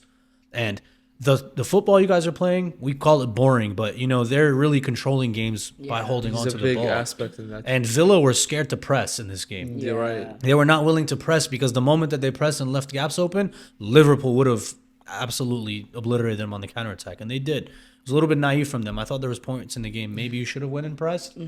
But Gravenberch, just press resistance, his ability to control and dictate the tempo of the game. I think he's been not just Liverpool's, but the Premier League's overall most improved player. Maybe Caicedo, but But the thing is about him as well is he's playing along with pretty good ball playing midfielders. absolutely. You got the likes of McAllister, Curtis Jones, Szoboszlai. They're all They can play. technicality level. Yes. They're up there. Yes. And Liverpool hasn't had this in a while. No. We had how I look at Gravenberch, I feel like he was our Wijnaldum replacement. Yeah. Literally. Yeah, good Wow. good shout. Yeah, he's literally our Wijnaldum replacement, but Wijnaldum didn't have the only player he had beside him that was gifted on the ball Yeah. was Fabinho, you know? Right. Fabinho was beautiful. He was good on the ball, but like not press Not resistant, McAllister. half turn, Right. you know? Not That whole McAllister. midfield though, like that was the Champions League midfield I think Right. of. Fabinho, Wijnaldum, Wijnaldum, and Henderson. Chamberlain or Henderson Yeah. kind of switched in and out. And you look at that midfield profile wise, they're not great. Like No. you're not comfortable keeping the ball in your midfield. No. So a lot of what you guys were doing, pop it in the midfield and get it out quickly. Right. Now you see that interplay between some of those guys and pretty flexible with the very formation. flex. And that was what I was going to touch Yeah. on from Slot's perspective. You look at Arsenal and Arteta and how they run stale, playing the same team week in week out. Yeah. I feel like every single week I'm coming onto this podcast and praising Slot for chopping and changing and making That's sure pretty nobody good. is comfortable Right. in It's their own important. skin. It's really important, bro. That's one of the things we touched on early on the season, Yeah. early in the podcast, the early episode, talking about how managers, in terms of like their Rotation. tactical wise, they You'll get found out. and the Slot is giving other managers question marks. He's Right. giving them a lot of Yeah. question Let's marks. say Alexis McAllister come January, February ends up injured. Curtis Right. Jones comes into that team, he doesn't miss a beat. Right. Yeah. Right? Yeah. Gravenberch, I think, if you lose him right now, it'd be tough to Be put tough somebody to into his replace. spot. So But I trust Endo. I don't know. Endo, I then like again, you Endo have a him. lot. Yeah. I like him a lot. I feel like we can still get a solid just think he's performance. limited in possession, especially Right. when you guys are doing that swings around the back type I feel like he's possession limited in style. his defensive. I Like, think He's a okay in CDM, defense. but- Defensively, I think he's all right. But you know what? In terms bringing Big up interception Zubamendi, numbers. Yeah. bringing up Zubamendi, I feel like I've heard he was not happy with the decision staying with the Real Sociedad. Oh, I heard otherwise. I heard he was the one who pushed and decided to stay. I know, at but Sociedad. after what happened, now he's like saying like I should have took that. Well, he's happy today. They beat Barcelona 1-0. Yeah, but Happy I think I'm seeing I can see him coming in the winter transfer window. Ooh, I mean, I maybe can City's see going to that. be sniffing around that with Rodri. Yeah, because he has a out of the release cut. clause, so he can leave whenever Yeah. he wants to. You know. Right.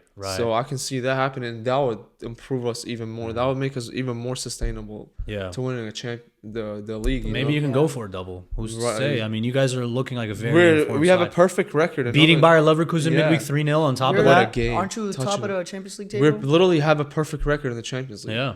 That's insane, Impressive. man. That's I'm loving super it. insane impressive. And I Yeah, love all of us are undefeated in European competition. I just clocked it. Hey, top of the table too. Let's we go. got different varieties too. Yeah, Conference man. League, Europa League. Yeah, we're Champions League. representing. Unlock those frauds in North crazy. London. That's Wow. That's good. I That's would- good.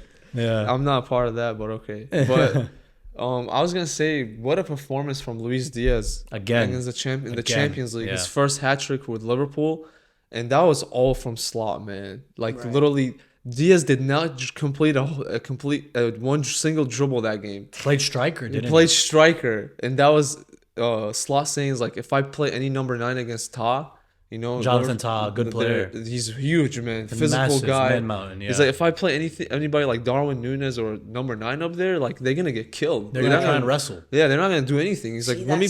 I really like Yeah, that. he from said, let me Slot, get man. somebody that's like hectic around him. Yeah, just dude. frustrate There's him. something about like being able to be that flexible and trusting that flexibility. Yeah. Like, that's one thing I criticize Maresca for. If you trust really all of your players and exactly what you're doing and know that they know exactly what they're doing, you're able to move things around and it keeps the game fresh. It keeps Right. the squad fresh. Careful, don't beat up the laptop. Sorry. Slot doing that shows, right? Like you're seeing good. Like you're seeing good goal numbers in most of the games, and you guys are not even going for goals. The way all he the talks time. after games, I'm like, He's like a robot. Like, yeah, a little bit. I don't know. He looks like a politician, bro. The way he Right. speaks after these did not post-match press expect that conferences. from manager. Everything's Great just start. clean. Everything is Yeah. just clean, man. 5 It's points on kind the of top of the table. scary. We're having this much Success. success early on, and then I feel like one thing. Well, we already experienced that with the Nottingham Forest game, losing at home. You Right. know? Already, I feel That like was that what- helped him. That took the yeah, pressure that's- off his shoulders a that little bit. did a little bit, but like if something like that would have happened again, I feel like everybody's just gonna lose trust. But at this point, I don't think that's possible. One thing I don't about think- yeah. Liverpool fans, I mean, like you look at Man United in the last 10 Yeah. years and Chelsea all time. You guys as fans really get behind any Get behind manager, any like, manager. regardless of when the situation is really tough. I Except remember when, Rodgers. yeah, I think even in his time though, there was a lot of people clamoring for him to stay. 'cause Yeah, he had but- just finished second in He the had league. his chance too. He right? did. and then they Yeah, thought he was and then the season was really bad, and Klopp Yeah. ends up coming in. But you guys have this ability to just galvanize behind a man, and that just encourages him and the rest of the team to just It's- really trot on and But I get feel 3 like points week in week Slot out. hasn't won our hearts yet. We're still You don't stuck think on so? Klopp. Yeah, I don't think. I don't know. I The think thing that's is, just we like, like him because Yeah. of what he's doing, but Klopp, man, it's like He's not I don't know. as charismatic, and again, I kind of touched on that with the He's Ten Hag really and the Dutch professional. thing. Yeah, Dutch people in general are very firm and straight to the point with how Right. they speak, and maybe from that standpoint, he's not quite as charismatic as I don't know somebody He- else. he's Like a slowly- Klopp, yeah. Klopp came in immediately wins the hearts of the media, yeah. and like they loved him. and he was friends with the players. So many times Klopp would come out in the media and criticize them and throw shots and do some stuff Yeah. that I was like, dude, like why doesn't he doesn't get He was stick for it? probably the most entertaining. he press built conference. he built that relationship very very early on, Yeah. and Slot maybe hasn't won it from that perspective, but what he's doing on the pitch at the end of the day And is it's the like most it's important. business. It's business. Literally, It's the most important literally, thing. you got homework. You better do it. I see Right. shades of Ten Hag in that with regards to how he speaks and communicates with Yeah. the media, but yeah. We got a more lot of the success, more of the successful Dutch manager. Yeah. oh, that's not what the trophies and the titles say, but yeah, What whatever. do you mean? Yeah. Bro, My it's assistant okay. coach Ruud They van won- Nistelrooy is more successful than him. It's but okay, whatever. bro. They won an No. FA Cup and a Carabao Cup. Right, It's okay. right. Well, what about the rest of Ten Hag's tenure? Let's not 8 trophies you know, in 6 years. We give Arsenal crap for that, but when Man United does it, it's okay, right? Does what? Win FA Cups and the Carabao Cups. Well, you got to consider this is the worst we've ever been, and we still churn out trophies, big Bro, trophies. after- Unlike some other people I know. No, it's been 15 years. What? And you're talking 15? about Can we check? 10, Fact 10 check? years. It's been 10 Comment years. section. Come Fact on. check It's been that. 10 years, and you're literally talking about FA Cup, Carabao Cup. Despite him, I'm not talking having about it. this I'm big just saying that project. this is the worst that we've ever been, and that we're still What churning happened out to that? trophies. Like, we just literally forgot about that Man United project. The process. the big project you guys. Yeah, process. he was supposed to be the man. So He of was course supposed to be that's the gonna man. has to bring in some success. Yeah. You're spending that much money. I don't want to go down that route. Yeah. But talking about you guys had that big project lined up. yeah. Putting excitement into fans, Yeah. players. It was like, a tough situation for Ten Hag, realistically, Yeah. but maybe we can talk about that in one of the next yeah, 2 that's a weeks. rabbit hole. That's a rabbit That's hole. that's a long video. You guys can stay tuned for the international Yeah, break when there's for no international football. break. Yep. Yeah. Wagwan. Aha, my Thank you, friend. sir. Thank you, good sir. Spots, bro. Thank you so much. Yes, sir. shout out to my mother. For Yeah, real, yeah. man. Never disappointed. Big shout out to DR's mom. The GOAT. Curds in our tea. We can't live without it. That's one thing. One thing to understand. We can't live without I've the gotten tea. accustomed to it, man. Yeah. G's a fourth Kurdish, by the way. A fourth. Every year a percent A comes. percentage increases. What's our next segment, Man City? City. Damn, this is fun because we can just clown on them. Yeah, let's really rip into that. So it took a little bit of interlude, but now we're back. Yeah. A team that's been taking an interlude this season seems to be Man City. Far, far off the pace this whole entire season. Lost again this weekend, 2-1 to Brighton, the Giant sir. Killers. Yep. It was a great game to watch Yeah, it was. for a neutral, I would say, personally. But man, that's 4 losses on the bounce for City since 2006. First in Pep's history ever Wow. Since 2006. for Man City in general, yeah. And then Wow. Pep's first time ever losing 4 on the bounce. That's crazy. Yeah. I didn't know Man City didn't lose 4 games in a row since 2006. That's a long time ago. That's Right. 2 years before their takeover, even. Guys like Joey Barton, like randoms that were in that team, Wright Was Phillips. Mancini manager at that time? No, it was way before that, even. Damn. Yeah. Really capitulated almost to say this season. Mm-hmm. Obviously, Rodri's been the big thing that's missing for them.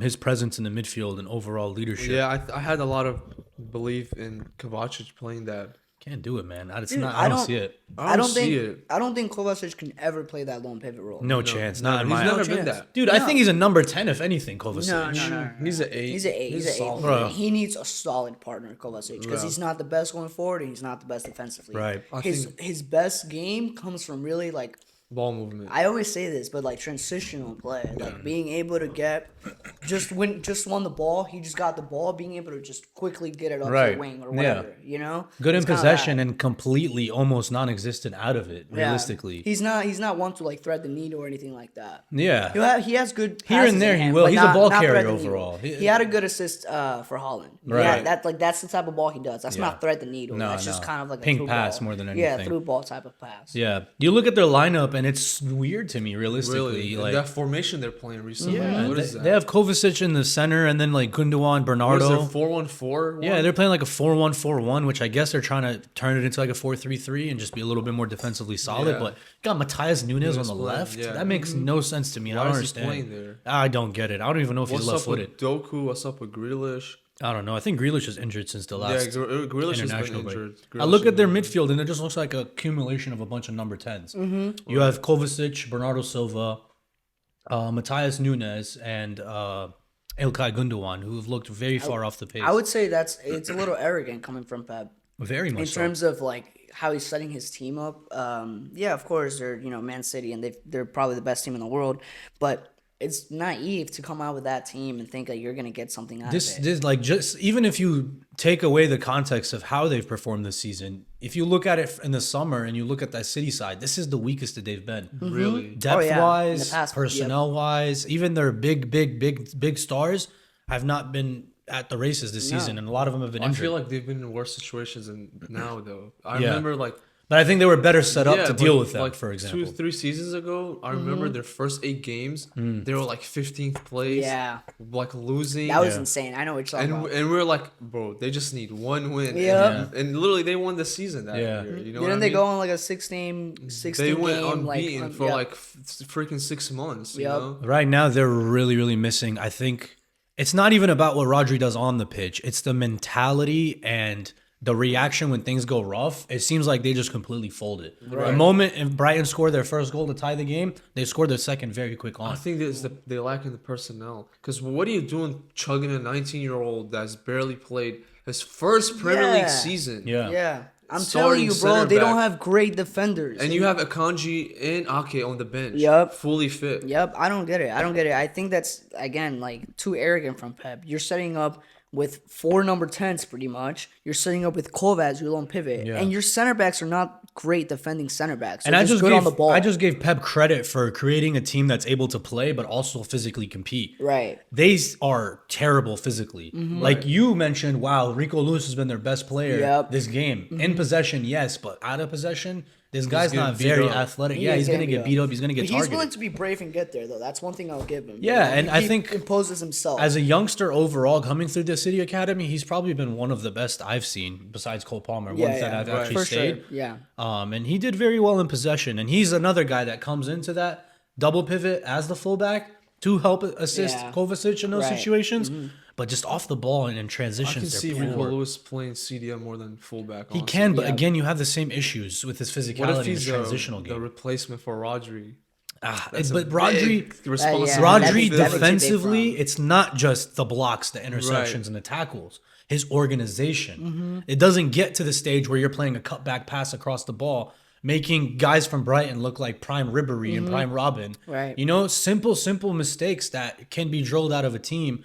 Maybe it's a combination of them having youngsters in there, but I think Rodri as the leader, the guy that's gonna take control of games, him not being there is huge. And Real Madrid and Man City, respectively, without Cruz and Rodri, are like night and day now. Right. It only like adds to their credibility. And if anything, now you can for sure say that Rodri was the most important player Yeah. for any team in the world. Maybe that's the reason why he ends up getting a Ballon d'Or. Right. Yeah. So I think overall, that's the really big main thing that they're missing, but they don't have the But other you gotta pieces give in there. credits to Brighton. Too. Massive, Yeah. massive They've credits been to really Brighton. good this season. Coming off a loss at Anfield, though, like that was a hard game to be honest. Yeah, Like, they've had a really tough schedule. They've played us already, you guys, now City. That's not like I don't want to go back and talk about Liverpool, but like playing Liverpool at Anfield and scoring first, you know, Yeah. and then we came back on them, and it was a tough game. It wasn't easy. Yeah. And then playing City afterwards, that's a tough schedule. Yeah, and I think before Liverpool, they played us. Yeah, They played us early doors in the season too.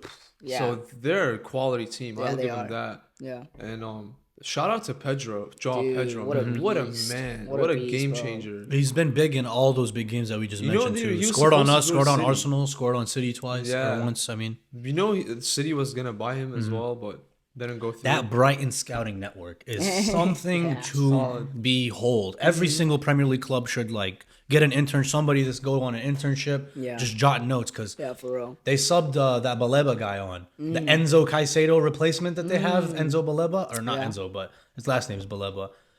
Dude, he was amazing. Yeah. Defensively, he was winning duels and winning opportunities in the midfield, bullying guys. Does he kind of look like a tank a little bit? Massive unit Yeah, guy, yeah, bro. yeah, And then yeah. he picks up the ball and runs with it, and he looks like a gazelle. Right. And it's just like these randoms, like people that nobody has ever heard of, Literally. Yeah. that they just go and sign for $5 million and flip to Chelsea for like $100 million to sign. like Adingra, All of these guys, they're quality. Your Matomas and Matoma. What a player. What a Yeah. player. He's not as consistent as he used to be like Yeah. 2 seasons ago. his quality is always there. Exactly. He's always there. He's always dribbling. Mm-hmm. I love like his ball manipulation. Yeah. He's always confusing His defenders. touch is insane. He's a big threat. Right. He's a threat. Yeah. He doesn't. He doesn't like go at goal as much as Nah. he used to. I think that's like the difference. That solo goal he had last season, that was nasty. He ripped Insane, Liverpool a man. few times. Yeah. Yeah. No, But- he's class. But this time around, Trent had him on clamps. I tell you that. Okay. He did though. Only after Matoma 10 is one of the attempts. best one-on-one players for Trent. No, he is. I'll give him credit talked for about it his, last his And improvement. look at this surprise, getting the best out of old Welbeck. Yeah, Right, dude. so Danny Welbeck, man. he's been on one this season. I have even when he was at United, I really liked Danny Welbeck, and he was supposed to be like the original Rashford. Yeah, he's sitting out the cut. Ferguson on the. Ferguson, right? The striker. Evan Ferguson, yeah. He's an amazing player, and he's taking all the playing time from him. And like again, they have like quality rotations in these Right. areas too, like just random people like Bonanete or whoever it was. And Ciso comes in and balls out, ends up getting injured, and they just replace him like it's nothing. Yeah. Pennies they spend on the dollar, and then end up going flipping. They have a good fullback that they don't use often, and he's a great rotational Which player as one? well. He's French. Well, Lampetti, There, Tariq Lamptey. Lamptey. Tariq is Lamptey? English. Yeah, he scored against y'all or assisted against y'all. Oh, last- he kills. He was a Chelsea He's guy. he's a little injury prone, but he's nice. Yeah. yeah, he's Go. nice, and they lost. And Stupian, he hasn't. Stupignon. He hasn't been. I on it. really He's a like their beast. center back Van Hecke. Yeah. He is a Rolls Royce on Dunk the ball. Dunk has been injured too recently. Yeah. and he's not been there as a big like player for. He's their been a back line. part of that, like all those transitions from. And they is it- lost one of their best players. They're probably the club legend, Pascal Gross. Yeah, yeah. Pascal Gross was a top top player, and they lost him. A player that did not get any level of credit that he deserved in the Premier League during his time, just because of the team he was playing for. But genuinely might go down as their all-time club legend. He was is. there from before even the Potters of this world and the Zerbis came in, but every single time he ended up being an integral piece of that team. He was. Going from center mid to like right back even at times later on in his career. But I got some questions to ask with regards to Pep Guardiola. Yeah. You know, Pep Guardiola hasn't been a manager who's been faced with a lot of adversity. If anything, he's been able to deal with a lot of his problems by throwing money at the wall. But serious questions have to be asked realistically with regards to their performance in the league this season. And I have to say, like, if Man City go on to win this Premier League and make it 5 on the bounce, I think the Premier League in itself will lose a lot of that gravitas. Right. It'll be officially a farmers league in my eyes. If at this Really? position they come back and they win it, I think serious questions have to be asked about the level of But competition. you can't take anything away from their quality if they do that. I mean, yes, but then again, I look at the guys that are around and I'm like, why are you not there and ready to capitalize? Because you should be able to in a very competitive league. Because that's what the Premier League is, isn't it? You can lose to anybody on any given match day. Right. Man City come, they throw money at the wall every other transfer window, and they end up going 5 on the bounce, playing this terribly. Like defensively, they look lost out there. Hit on transition, don't concede a goal, and then after that concede a second is one. injured. Diaz is injured. Big injuries, yes, again, and the funny thing is like they have guys like Kevin De Bruyne that have just come back, and you see he's lacking that ability to press because Kevin De Bruyne was very all action. Like I think about that Centurion season where they got 100 points. Kevin De Bruyne had an engine on him. Yeah. And he looks a lot slower and a lot less willing to press. Same thing with Bernardo Silva. Same thing with Ilkay Gundogan. Yeah. Do you need to adapt? Yeah. As a Man City, as with Pep, De you should be Bruyne, able to adapt. Like he's been dealing with the hamstring injury for the past few seasons anyway. So right. he hasn't been able to be the Kevin De Bruyne we all want to see. Not of before, But I would he say. still goes out there and performs and does what he needs to do. Honestly, last season came back from a surgery. Mm-hmm. He was like out for like a couple of months. First game back against Newcastle, comes in. I knew they won the league that day. Yeah, they made he changed the whole game. Yeah. Oscar Bob, I knew they were going to win the league that day. He changed the whole. He scored a goal and then he got the winning assist, and then they beat Newcastle. And while Newcastle were on fire, it doesn't seem like they're like City are able to do that this season. Turn around results like that. It seems like actually like that. As soon as you got them, like it's almost done. You know, like as soon as Brighton, they had a good game, but they weren't able to truly impose themselves, I would say. And so like the later part of the game, and like as soon as they scored one, like you knew they were gonna score a second. Right. Yeah. You know, and it's And kind both of the like goals that. were super scrappy, like a lot of individual mistakes, a collection of Right. individual mistakes that lead to those easy chances. Dude, I've been telling you guys, bro. Like these Man City defenders are not good defenders, bro. Like I'm telling you, I don't know. It seems Kyle to me, Walker has looked so far off it. Like even towards the latter half of last season, he has not turned up at all this season he had whatsoever. a really bad Euro campaign. Horrible. I think that they literally. I can't say terrible, man. It was He had bad. a really It bad. was so I think bad. it was a really bad final and semifinal of that. I thought the whole tournament he was literally England's second worst player behind Phil Right. Foden. Right. In the final, it ended up being Saka that was really pushing to help him defend Right. more often than not, and he was supporting him. But even then, still. Yeah, I think Man City, at any moment, they can turn the tables around, though. That's the team they are. Yeah, they can go on a quick 20 I wouldn't game be run. surprised if they just, after this international break, they go on a crazy win streak Crazy and run, be yeah. battling.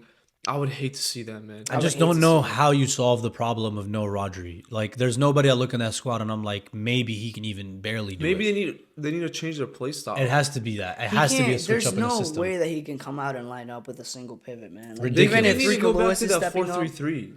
Yeah, that's what I'm Pep saying, Guardiola's bro. best formation. Yeah, it's literally like if you put Bernardo in there, you put Gundogan, then you tell Kovac to be that City amp. Dude, now you have a really good midfield. Even those guys look lost though, like without Yeah, I would Rodri's play leadership. Kevin and De Bruyne personality. up top. Yeah. I mean, not up top. like Cam. a Cam. Yeah. And then play Bernardo and Gundogan right next to him, or maybe rotate Kovacic. Yeah. Right. I'm thinking in terms of like the defensive setup, you know, because they're always going to be really good on the ball. Always. They're always Yeah. going to Never have a worry for like them. decent chances and stuff like that, which actually they're not creating those high level chances anymore. Like that Brighton City first half, dude, like there was barely any chances. Like City looked like they could not even get into the box really. Kevin De Bruyne is really the only one that finds Haaland and gets him into those really good goal scoring opportunities. Because when Kevin De Bruyne plays, Haaland is scoring hat But even tricks. even when like Grealish used to play, Yeah, for Grealish, City, I'll like he would see. create those types of he chances. does. Yeah, and Gundogan, Yeah, I even haven't- Bernardo would do it. Yeah, I have you know? not seen. Foden was trying towards the end of the game because they had time to score. Because Brian Wood, they scored in like the 75th Yeah, I minute, think the 80th first one minute. was like 67th or something. And Yeah. then Yeah, 70th they had right like, after.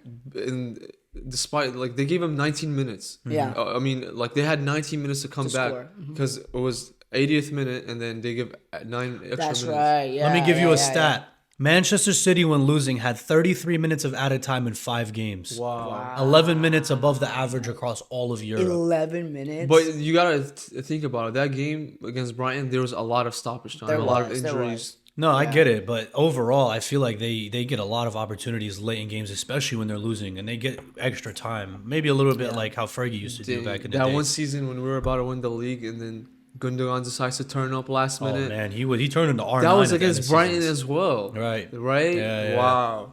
But see, like those types of players are not doing that stuff anymore. No. Like there doesn't Bernardo seem, Silva looks there ashamed of doesn't. himself. Yeah, there doesn't seem to be like that urgency. I think a part of it is in their pressing because you have a midfield three of Kevin De Bruyne, Kovacic, or Bernardo Silva, Gundogan, and Kovacic.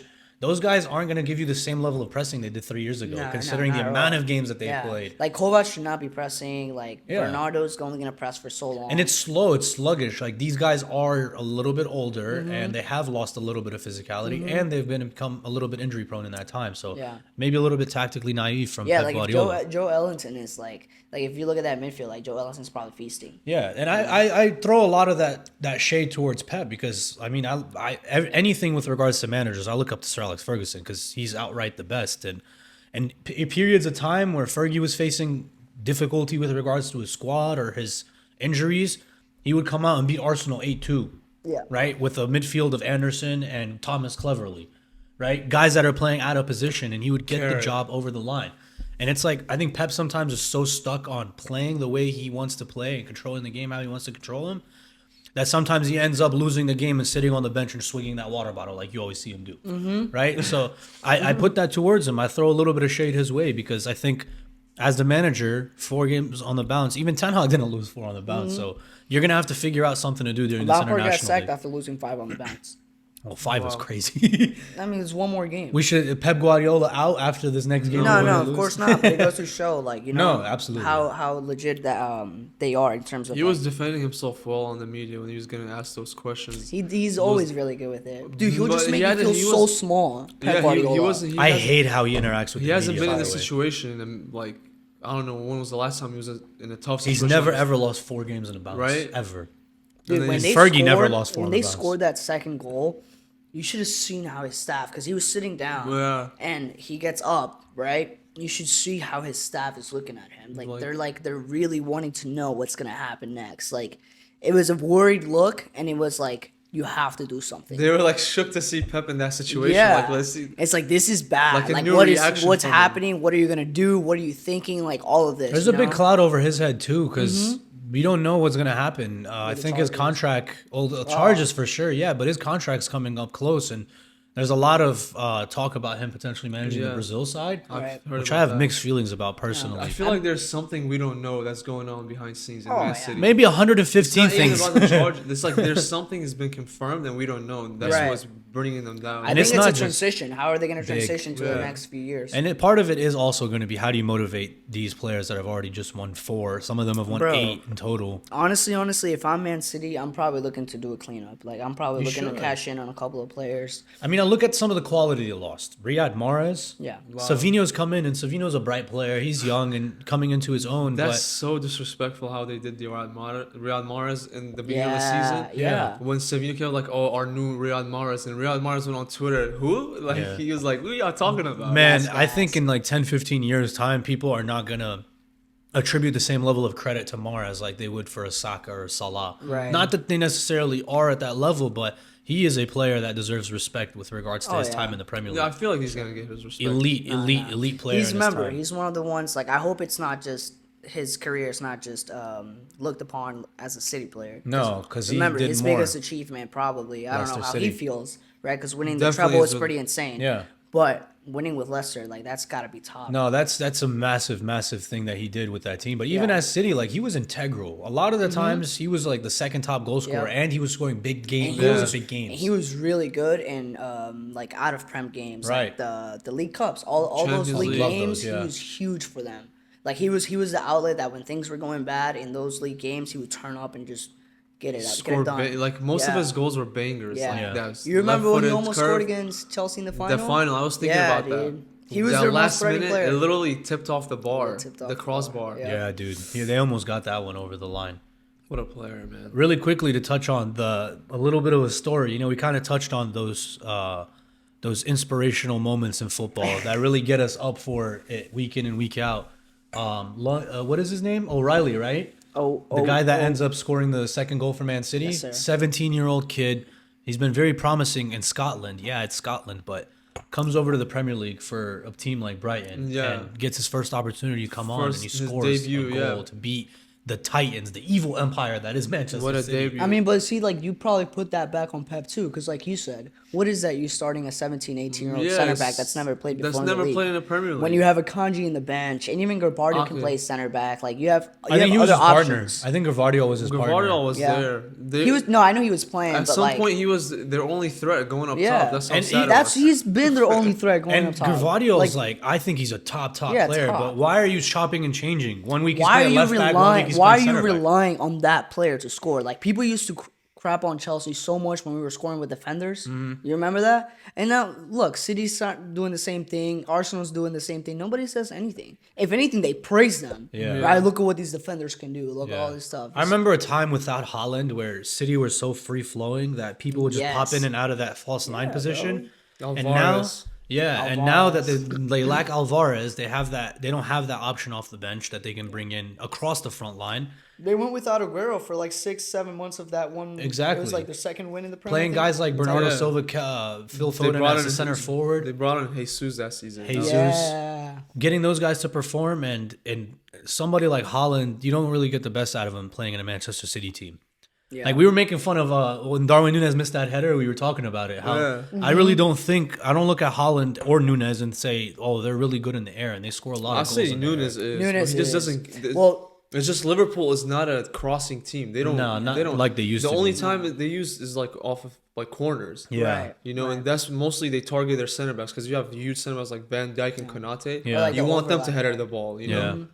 no, but like for example, like Nunes is really good at. He's good with his like he can header the He ball can header well. the ball. He can header He's the not no ball. Diego Jota, I would but- say Haaland is better in the air with volleys and all With that and stuff. with his feet. Yeah, exactly. Like creating like But that's crazy. crazy stuff. Like If yeah, you're crazy if you're stuff. playing to Haaland's game, you want transition. You Yeah. want him to have space to Yeah. run into, Yeah, because if he's exactly. running in a straight line Yeah. and somebody comes shoulder to shoulder to him, over. You're not he's gonna gonna do put him Like on that like a crazy backpack. ball De Bruyne played him. He didn't even look at the Yeah, ball doesn't until the need ball to. was in front of him. He doesn't need Yeah. to. He has that. That was a level in crazy him. goal. He's like that. Last thing, I gotta rinse Man City for this. It's No. Phil Foden, right? Phil Foden has decided to not turn up this season. And it's like a cycle, realistically. Yeah. He'll play on the left wing, then they'll be like, oh, he's actually a center attacking mid.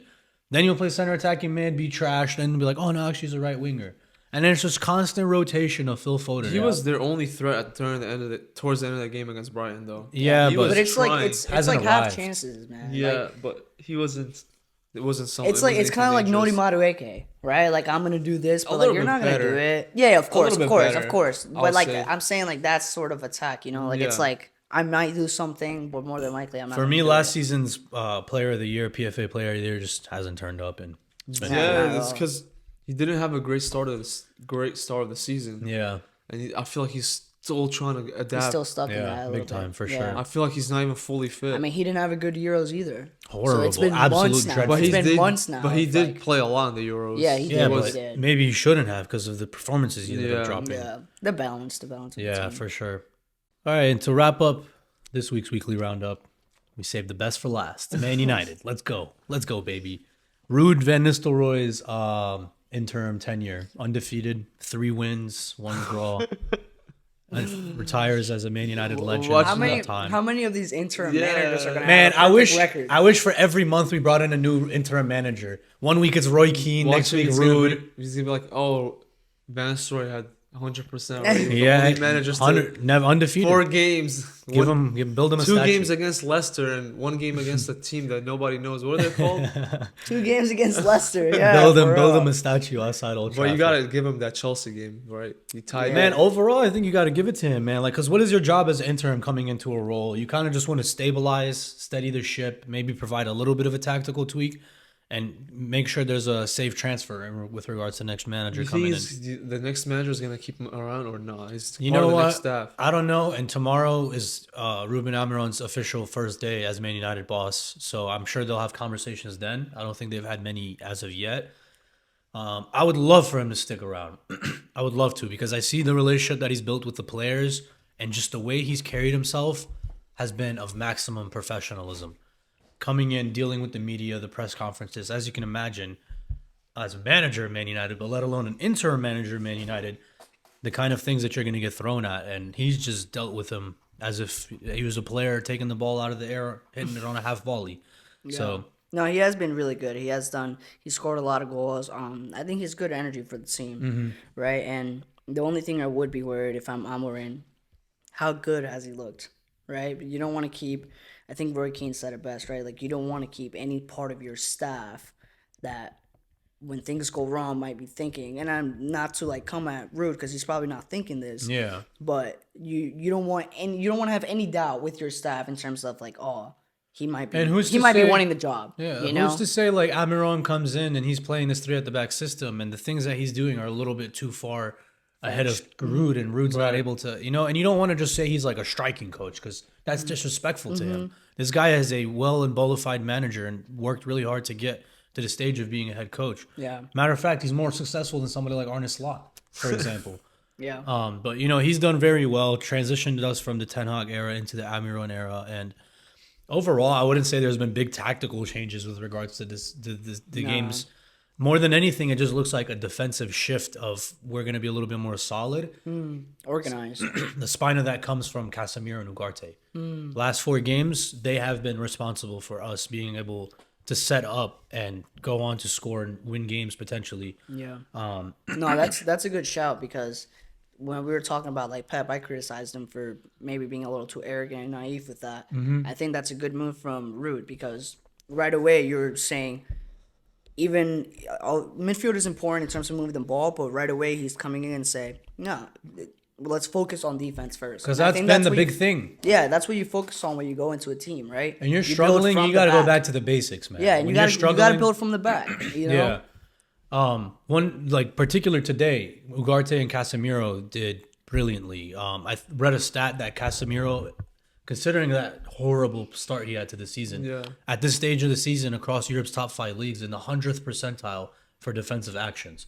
So like winning duels, recoveries, blocks, interceptions, tackles. Maybe that comes from Man United's mess, though.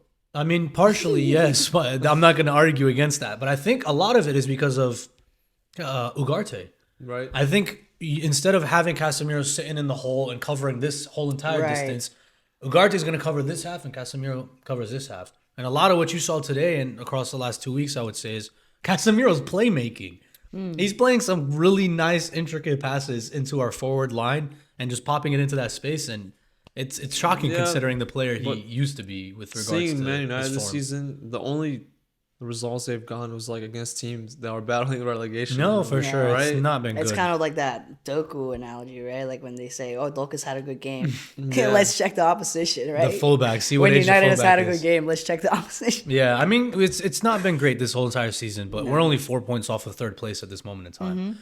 Somebody like Ruben coming in and maybe shoring it up and maybe implementing a new style. That's going to be of really play. interesting seeing him. It's going to be different because he always played 3 at the back. He He's always never has. switched I'm that. sure he'll come in and do that. But I don't remember the last time Man United has ever played that formation. maybe in like bits and pieces. Like I remember Van Gaal when things were going really rough, played 3 at the back, but It's crazy that when Chelsea do these things, we get so much stick for it. Why is that? Why is that, right? I don't know, man. But you guys People did love amazing. to hate us. 3 at the back. You guys did Yeah, really well. yeah. Off of that. If anything, literally the only reason that the Prem has ever seen 3 at the back is because of freaking Chelsea, bro. Right. bro, you guys are always defending. What is Yeah, that? yeah, You're whatever. talking about, I like attacking. You guys are always defending, bro. It's okay, though. Speaking of defending, Ugarte was class today. Was he? Yeah. Yeah. Oh my goodness, he is slowly growing into this role and really acclimatizing to the league. And I saw Bruno for the first time in a long time we'll touch on contributing that. twice. Don't worry, we'll touch on Bruno, the Magnifico. But Ugarte, since data collection began in the Premier League, he had the most tackles for a Manchester United player in 8. He won 8 tackles this game alone. Like, Legit. and I was worried a lot about his in possession game personally because I didn't think he was anything special on the ball at all. But you brought him in for that fight, that tenacity, Yeah. that hunger, that sniffing out of danger. But when he wins the ball, sometimes he'll drive it forward and just pass it off to somebody who's better in possession more often than not. Dude, it really makes me thinking, like, it really makes me thinking. It really makes me question, like, how good, honestly, was Ten Hag with these players? Because one of the main things that I think went wrong for him is the player management. Right. Like, so many players So turned many on him. drama, right? So many players turned on him. Like, where was Vin Lindelof for the past 2 years? Yeah. Right? Casemiro, you would either see a really good performance or a really bad performance. Right. Rashford, right? Rashford went goals last season.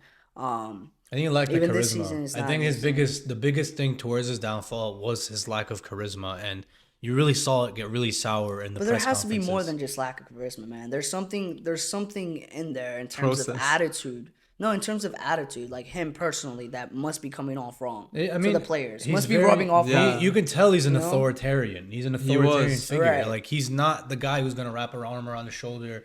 And when he does, it seems a little unnatural. That's what you have your assistant coaches for. Yeah. For him, it's kind of like Arne Slot, like Yeah. strictly business. And if you're not getting it, then maybe you're gonna spend some time out. But Hansi Flick type business. I Yeah. hope Amorim comes in and does a better job. I think he will. I genuinely do. Because dude, you that's the thing about United. Like, you guys can turn up on any given game, but you need your players. You need your players to be all behind it. Mm-hmm. Like, for example, I remember one of the most surprising games I've ever watched from United was when you played City and beat them. I think it was 1 or 2-0. Yeah. And it was like, I think it was Paul Pogba that had the the biggest 3-2? impact. Yeah, it was something like Yeah. that. But it was like, it's because they trusted what was going on. You know what I'm saying? And I think Ten Hag lost a lot of that. So I'm really hoping Amorim comes in.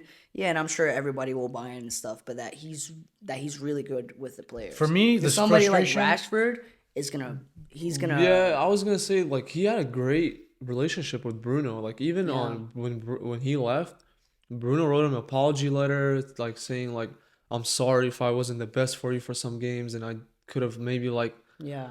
helped you not get sacked. I really early. respect that, by the way. You know what 'cause I'm talking I think about? the big thing with United in the last 10 years is we've chopped and changed managers. We've brought the big name in. We've brought the guy that's the hipster choice in. And the thing is it's easier to get rid of your manager than it is to sack off 10, 12 players. Yeah, for sure. Because I look at Bruno Fernandes, I'm like, yeah, you get it. You could have played in a Ferguson side. You could have. Yeah. Yeah. All these other guys, I don't see the basics from them. Are you running for each other? Are you fighting for one another? Are you pressing as a collective? And like, yes, you can look at Ten Hag and how he managed some of those players, but again, I think a lot of those players need to look in the mirror and see what they've created for Manchester United and us as a fan base, because Yeah. we're absolutely massive. Don't ever get it twisted, but it's pitiful. Like, you can't show up week in and week out and drop some of the performances that we did under Ten Hag.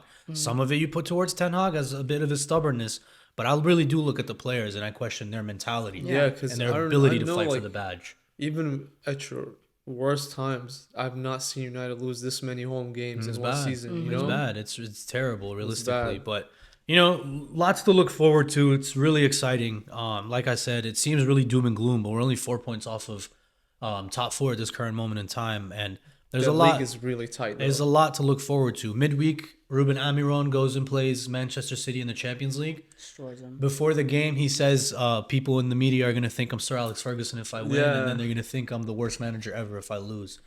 Goes 1-0 down, and then absolutely obliterates Manchester City. And the star of that show that day, it was Victor Gyökeres. What a player, man. He, in my opinion, is the strongest contender for best striker in the world right now. Like, I'm not even thinking about guys like Lewandowski and Erling Haaland compared to what he's doing right now at this moment. Only team in the Europe top 7 leagues that are undefeated at this moment are Sporting Lisbon. Wow. Right? And today, I'm just paying attention to the results on my phone. His last ever game for Sporting, 2-0 down at halftime.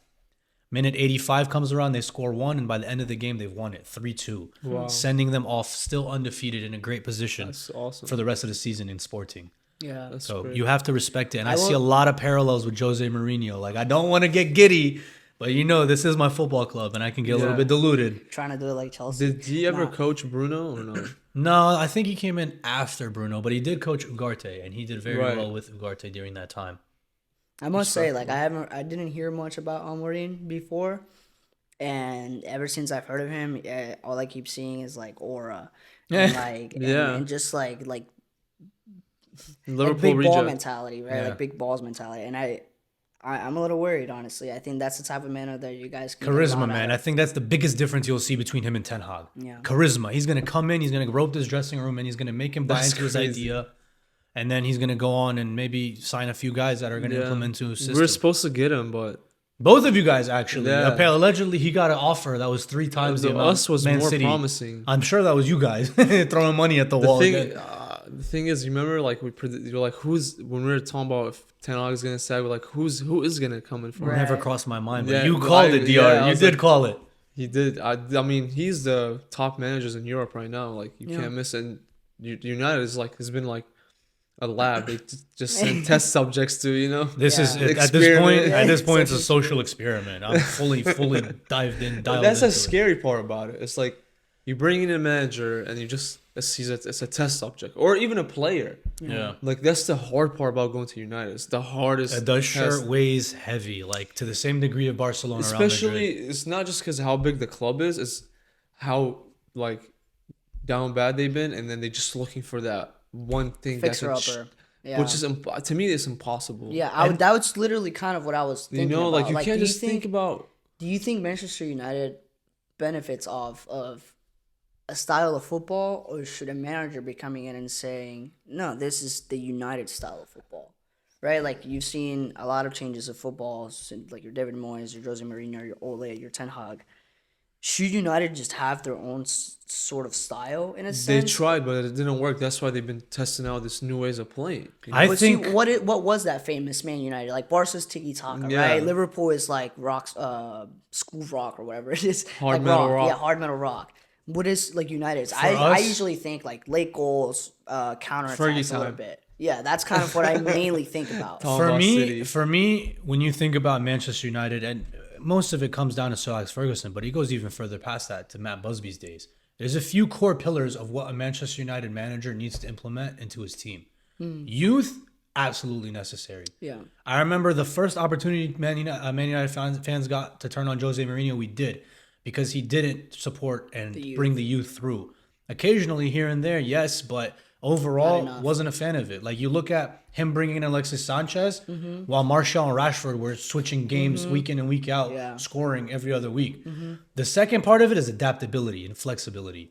I don't want a manager that's absolutely hell-bent on playing one style of football, and this is at all costs what we're going to do, because we'll end up looking like Spurs. Right. Because Spurs, yeah, they play beautiful football, but you don't know what you're going to get at the end of the day. Yeah. And they can't switch on the fly and be able to go and adapt and change the game. Yeah. And then a never say die attitude. Right. Big part of that comes from our wing play. You think about Man United, you think about the famous wingers that we've had: George Best, David Beckham, Cristiano Ronaldo, Luis Nani. You know, you see guys like Rashford, Martial Yeah. coming through those areas, and it's attacking football, never say die attitude, and you touched on it, like Fergie time. That's a big part of it. Never say die attitude. Lots of those games that we won back in the day was in the tunnel. Yeah. We would as we're standing next you to had the better- opposition, we've already won You the had 3 the, points. you had the better team. All it is a professional performance, Yeah. but not even when we had a better team. Yeah. Like we show up to Arsenal and beat them But 8-2 with most- guys. That's not the quality of our players. Yeah, but you That's had the better mentality that they've But bought you into. usually have the better squad, right? Like we've seen it with all those Fergie That teams. 2013 team that Fergie won a title with. Yeah, That but that's- team was that's a horrible in rarity, hindsight. Like that was a horrible Fergie team. Even in the Like, latter I'm talking about years- his regular team. Even in the latter years, I would say after like Cristiano Ronaldo left in the 2009 to like 2013 range. Like that's late. in We Fergie. didn't have the support from the transfer window with regards to the players that we were getting. So we had players on the decline: Rio Ferdinand, Yeah. Johnny Evans, But see, that's like 2009, like after, right? Like that's the decline of like Yeah. Manchester United. You know, like I'm talking about like the regular United players. Like I touched on it one of these last episodes. Like you guys had star players. You know, at least 5 or 6. They've been Roy having star Keane, Eric players. Cantona, you know, Cristiano Ronaldo. But Like, also the like you guys- said, when a team sees those guys, like how did Rashford feel when he met Neymar in the tunnel? Yeah, You know, exactly. He wanted to kind of banter with it, right? But I bet you he was thinking, "Holy crap! Like I'm about to play against Neymar." Absolutely. You know what I'm saying? Yeah. And it's kind of like that sort of stuff. I'm very interested to see like The thing how, is, in my opinion, United has had the chance. They've signed every player they wanted to sign. I don't think it's It's just that they're looking to match up the level they were at. You can't do that anymore. no. can't do that right away. Yeah. That's what they're still like. They're If your stuck on. expectation is for somebody like Ferguson to come through the door, go back to sleep because you Not find that in even. your I'm dreams. saying like you guys are talking like you always say we still haven't got a Ronaldo replacement. We haven't. You don't need a Ronaldo replacement. But you just need a look, player to the be number- good enough to play. The number one, and we haven't had that. You can't get a like. We haven't had that. You can't get. What do you mean? You've had plenty of players Who? that come through the door, like signing wise. I'm Yeah, not. but they haven't lived up They just- to anything. They haven't cemented their Yeah, spot. right. But you guys have signed The every number player you one- guys wanted. No, not necessarily. The number one thing that leads to success as a football institution is recruitment. Whether it's the players that you sign, the manager that you employ, the people in your board that you employ, or the cleaning lady or the person at the desk that welcomes you into Carrington. recruitment is the thing that leads to success. Our recruitment strategy under the Glazers in particular has been absolutely horrible. Cristiano Ronaldo left in 2008. Who's a right winger that has come in and stamped his authority as a right winger for Manchester United? Sancho, Anthony, I'm just saying, you guys had Valencia. just like any other team. You guys had the opportunity to sign players. It's just you guys are not getting But it's the best not out of the them. right players. It's not the right players. Right. I mean, It's necessarily not built around. It's not built around the philosophy of the club, like you're saying, but more so the manager. So then, when you sack a manager after 3 seasons, now you're always left with Jose's team. So Now you got to clear that out, and now you have Ten Hag coming in, clearing out Ole's players, Yeah. and now you got Ten Hag leaving, and you got to get rid of his players Amorim, again. yeah. So that's my question then, right? Like, does Amorim come in? Obviously, he's going to play 3 at the back. Does he come in and does he get his players, like, type of thing, or has United shifted that? The Right, very like- interesting thing is that he does kind of get a free hit with the rest of the season. No, of course. I'm talking about like transfer and philosophy of Man United. Yeah. You know, like playing style, he's gonna play his type of football, Yeah. which is fine. It's probably gonna be flexible anyways. Yeah, But very I'm flexible. talking about, for example, like, is your philosophy as a team again kind of like that Madrid philosophy? No, we're gonna bring in stars. Yeah. We're gonna bring the next up I and don't up think that's that the way is to go. solidified. I think Right. I think a So then- combination. so that's what I'm saying. Does Amorim come in and does he get transfers in? Does United get transfers in So- to fit into Amorim's system, or that fit United? the Period. very You see what I'm saying? Yeah, absolutely. The very interesting thing is all of the other guys that have come in have been labeled with the title manager. Ruben coming in Almiron as is coming coach. in as a head coach. Right. So I think he doesn't necessarily have the same transfer veto and the transfer power as the club does, as the guys upstairs Yeah, do. sporting director and all that. So if that's the mentality you should go, any big club should have That's this what I'm mentality. saying. That's what I think too. You bring players in that are flexible, and it doesn't matter who the manager is. Yeah. While the manager is employed, you should be lining up as replacements in case you need to. yeah. Right? You think if City or Pep Guardiola leaves City tomorrow, they don't already have an idea of who they want to go get? Right. You look at Brighton and Hove Albion. Potter left, they brought in Zerbi, no misstep Mm-hmm. whatsoever. Because it's not the managers that are buying those The players. Zerbi was his helper too, right? Yeah, he was assistant. No, He was he assistant wasn't coach. an assistant. No. Wasn't? He came Okay. from That's it, from an Italian side. Yeah, the green and black team. I thought That's for some forgetting reason he my- was his helper too. I don't know why. Yeah, that's what I I think thought. maybe the transition was too seamless. It was absolutely seamless, and that is what a well-drilled, well-oiled footballing club does, and that's the thing you're gonna judge Ineos on. Right. You're not gonna come in and see all the things, like I said a few weeks ago, change drastically in a full 180. Yeah. That's gonna take 2-3 years time. We've set the target 2028. Get the job done over the line. 2028. Ruben Almiron ideally is the guy that you want to be doing it. Now let's get to that position, right? I am on that case if you don't win a title. by Ruben's 2028. gonna come in and use the rest of the season to understand who can fit my style of play, who I can mold to fit into my style of play, and who's getting to the bin Yeah, and who who's needs to coming get- who do I need to in. get That's who rid you're of? gonna be thinking about later. Yeah. It's Man United, another project. Another project. on the Yeah, way. man, Let's get out of a little bit of the Amorim aspect of United because Yeah. I think I honestly did not watch the game, so I'm just curious. How was your forward line? You mentioned Ugarte, Casemiro, being class. Bruno class. He came from Sporting like Cristiano. Today was his 250th appearance for Manchester United Football Club, which is insane because I think he's only 40 games off of Luke Shaw, who's been at the club since 2014. He came in on Lampard's first season, right? In yeah, January. COVID time. Yeah, in it was during January. COVID time. Hit the Right. ground running, So and that's his numbers are insane. 2019, 2020 actually. It was 2020. Yeah. Going into the new year. Yeah, Yeah. exactly. Man, he was sublime today, and I think this was the first time in a long time where we scored at least two goals in the first half. Yeah. We have not come into games, started strong, and got the job over the line. And 3-0. That it seems like a complete performance. I mean, It was, yeah, you look at that and you're like, oh, it's because they sacked Ten Hag, which is like such surface level analysis. Okay. Because but there's a point to that. No, there's not, because when How? when you create a bunch of chances and then you don't score them, and then you come to this game and you create three That means that shooting the opportunities energy and score all and three. attitude in the squad is not That there. yes, So absolutely. you have to part, give yes. that. You have to give that to Rude, man. From an aspect of playing on the field and the technical, like what is going Yeah, on. of course. It's not a bunch It's of not a changes. big change. He has 3 games, bro. He's not gonna try to put new tactics to these Yeah. players. I think they would have got the same result with Eric Ten Hag. I think so too. No, because if Yeah. no, maybe think we get against the same Leicester City, result. but like you said it best, against Chelsea, no way. Who's to say? I'm to say, bro. You guys looked horrible for the first 8 games.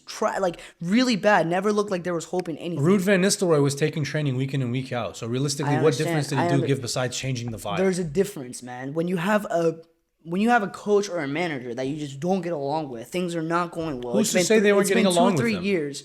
How many players didn't get along with him, bro? You've Who's said it to yourself. say? Victor Lindelof. Rashford has played Who like the hell are these guys? Ahmad was benched. Like, you've said it. Ahmad is the big You've one, seen yeah. all Ahmad's this the stuff, big bro. one. Like, literally getting rid of Ten Hag, you can't say that's no new manager bounce, bro. Like, how? A little bit of it, You've yeah. seen but it, bro. I think You go it's into that a little Leicester games in over-exaggerated. midweek, you win 4-1, 4-2. You hadn't seen Manchester score 4 or 5 goals since how long? Is Ruud telling Casemiro to take a shot from the 30-yard line? I'm not saying Ruud is responsible for all these games. I'm not saying he's a difference From maker. the vibes. I'm saying Ten Hag not being there is a difference. Right. You have to give that, because Ten Hag, there was a huge cloud over Manchester United, and that was Ten Hag. Yeah, I see You know what that. I'm saying? It There's a kinda lot of feels like pressure. There's a lot of freedom that you can now chill on. You can give a These sigh of players are relief. going. They're playing. They're excited. They're ready, man. Yeah. And like we said last week, Almudin's watching these games, right? He wants to see who's showing up, showing out every week. You know, so they have something to fight for now. Whereas maybe with Ten Hag, it was like, all right, what's next? We're just sticking to something that's not working. Yeah, like I mean, I what's kind of next, think right? about what you just said, and I think about somebody like Ahmad. You guys last week were railing into me, telling me that he's not that productive, but across the Premier League, he's matched the total goal output of anybody across our front line, and he's only played like But that's 390 Man minutes United's worth. thing. That's Man United's front line. Well, that's what It's I'm not saying. great either, That's what I'm telling you. He should be starting week in and week out right, for us. exactly, yeah. He has been absolutely fantastic. He scored that beautiful 2 goals in the midweek, and then ends up getting a fantastic backheel assist Yeah. to Bruno See, like with Fernandes Ten today. Hag, maybe that doesn't happen. No, and I don't think his relationship with Ten Hag was good, because I think what it is his physicality, his stamina wise, he's like a 75 minute player at this moment.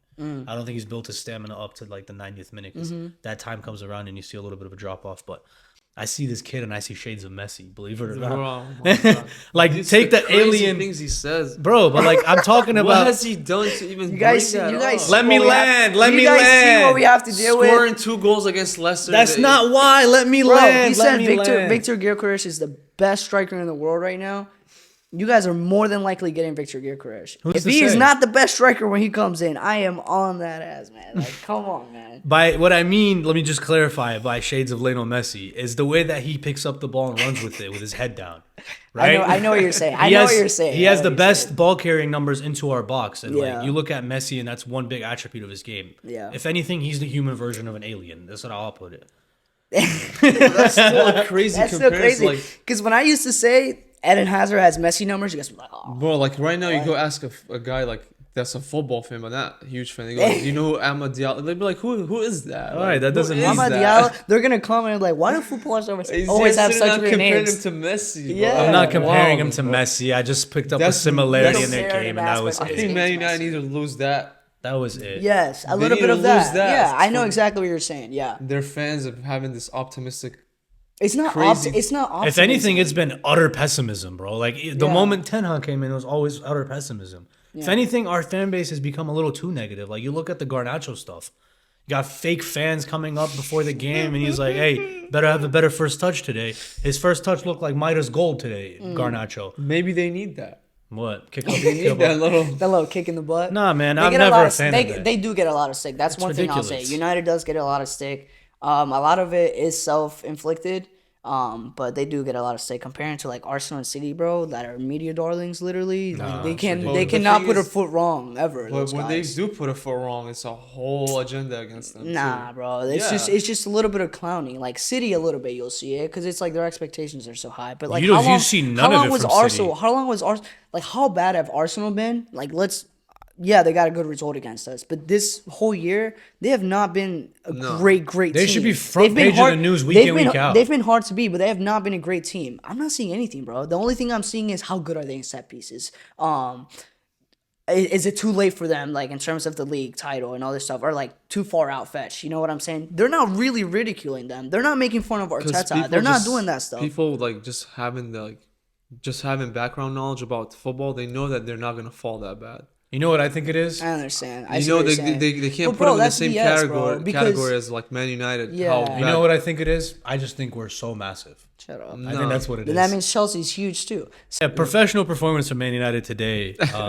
International break coming up. I'm sure Rude will come in. If I'm him, I'm coming in right away and just running a behind the closed doors game, seeing whoever's left over during the international break, do some work with them. He said he wasn't gonna. Sorry, he said he wasn't gonna look at social media or see anything of the press for the first 6 months. I respect it.